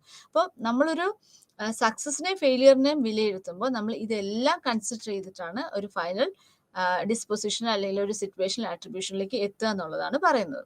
Degree of stability, in order to decide that which of these 4 factors was the actual reason. അപ്പം ഒരു സക്സസിന് ഫെയിലിയർ വരുമ്പം ഈ 4 ഫാക്ടേഴ്സിൽ ഏത് ഫാക്ടറാണ് വർക്ക് ചെയ്തതെന്ന് കൃത്യമായിട്ട് നമ്മൾ മനസ്സിലാക്കാൻ സാധിച്ചാൽ നമുക്ക് ഈ സക്സസിന്റെയും ഫെയിലിയറിന്റെയും റീസണും കൃത്യമായിട്ട് മനസ്സിലാക്കാൻ സാധിക്കും. സോ അതാണ് ബേർഡർ വെയ്നറിന്റെ തിയറിയിൽ പറയുന്നത്. സോ ഇതിൽ പറയുന്നുണ്ട് ടാസ്ക് ഡിഫിക്കൽട്ടി എന്ന് പറയുമ്പം അത് എക്സ്റ്റേണൽ ഫാക്ടർ ആണ്, പക്ഷെ ഒരു സ്റ്റേബിൾ ഫാക്ടർ ആണ്. ആ പർട്ടിക്കുലർ ടാസ്കിന് ഇതേ സെയിം ഡിഫിക്കൽട്ടി ആയിരിക്കും വരിക. ദെൻ ലക്ക് ഓർ ചാൻസ് എന്ന് പറയുന്നത് എക്സ്റ്റേണൽ ഓർ അൺസ്റ്റേബിൾ ഫാക്ടർ ആണ്. Then performance of a person is attributed to internal or external causes after comparing. അപ്പൊ ഇദ്ദേഹത്തിന്റെ പെർഫോമൻസ് വെച്ച് കമ്പയർ ചെയ്തിട്ടാണ് നമ്മൾ മനസ്സിലാക്കുന്നത് ഇത് ഇദ്ദേഹത്തിന്റെ തന്നെ കഴിവാണോ അല്ലയോ എന്നുള്ളത് നമ്മൾ തിരിച്ചറിയുന്നത്. ദെൻ ഇങ്ങനെയൊക്കെ ആണെങ്കിലും എറേഴ്സ് സംഭവിക്കാറുണ്ട്. ആട്രിബ്യൂഷനിൽ നമുക്ക് എറേഴ്സ് സംഭവിക്കാറുണ്ട്. അതിനകത്ത് ഫസ്റ്റ് എറർ എന്ന് പറയുന്നത് ഫണ്ടമെന്റൽ ആട്രിബ്യൂഷൻ എറർ ആണ്. സോ ഫണ്ടമെന്റൽ ആട്രിബ്യൂഷൻ എററിൽ പറയുന്നത് സിറ്റുവേഷണൽ ഓർ എക്സ്റ്റേണൽ ഫാക്ടേഴ്സിൽ ഏതിനാണ് നമ്മൾ കൂടുതൽ വെയിറ്റേജ് കൊടുക്കുക എന്നുള്ളതാണ്. സോ മറ്റുള്ളവരുടെ ഒരു കാര്യം വരുമ്പോൾ ഇന്റേണൽ ഫാക്ടേഴ്സ് നമ്മൾ വെയിറ്റേജ് കൊടുക്കുന്നു, അവനവന്റെ കാര്യം വരുമ്പോൾ എക്സ്റ്റേണൽ ഫാക്ടേഴ്സ് നമ്മൾ വെയിറ്റേജ് കൊടുക്കുന്നു എന്നുള്ളതാണ്. So that is fundamental attribution error. അടുത്തത് ആക്ടർ ഒബ്സർവർ ബയസ്. ഇതിൽ മറ്റുള്ളവരുടെ റീസൺസ് പറയുമ്പോൾ ഇപ്പൊ ഫണ്ടമെന്റൽ ആട്രിബ്യൂഷൻ എററിൽ we augment the impact of situational factors. അപ്പൊ നമ്മൾക്ക് എപ്പോഴും സിറ്റുവേഷണൽ ഫാക്ടേഴ്സിന് നമ്മൾ വെയിറ്റേജ് കൂടുതൽ കൊടുക്കുന്നു, ഇന്റേണൽ ഫാക്ടേഴ്സിന് വെയിറ്റേജ് കുറച്ച് കൊടുക്കുന്നു എന്നുള്ളതാണ് ഫണ്ടമെന്റൽ ആട്രിബ്യൂഷൻ എററിൽ വരിക. ദെൻ ആക്ടർ ഒബ്സർവർ ബയസിൽ എനിക്ക് വന്നാൽ അത് എക്സ്റ്റേണൽ ഫാക്ടേഴ്സ് ആണ് അതിന് കാരണം, ദെൻ മറ്റുള്ളവർക്ക് വന്നാൽ അത് ഇന്റേണൽ ഫാക്ടേഴ്സ് ആണ് കാരണം എന്നുള്ളതാണ് ആക്ടർ ഒബ്സർവർ ബയസിൽ പറയുന്നത്. അടുത്തത് സെൽഫ് സെർവിങ് ബയസ്. ഇതിൽ നമ്മളുടെ ഫെയിലിയേഴ്സിന് എപ്പോഴും മറ്റ് റീസൺസ് ആണ് നമ്മൾ പറയുക. So that is self serving bias.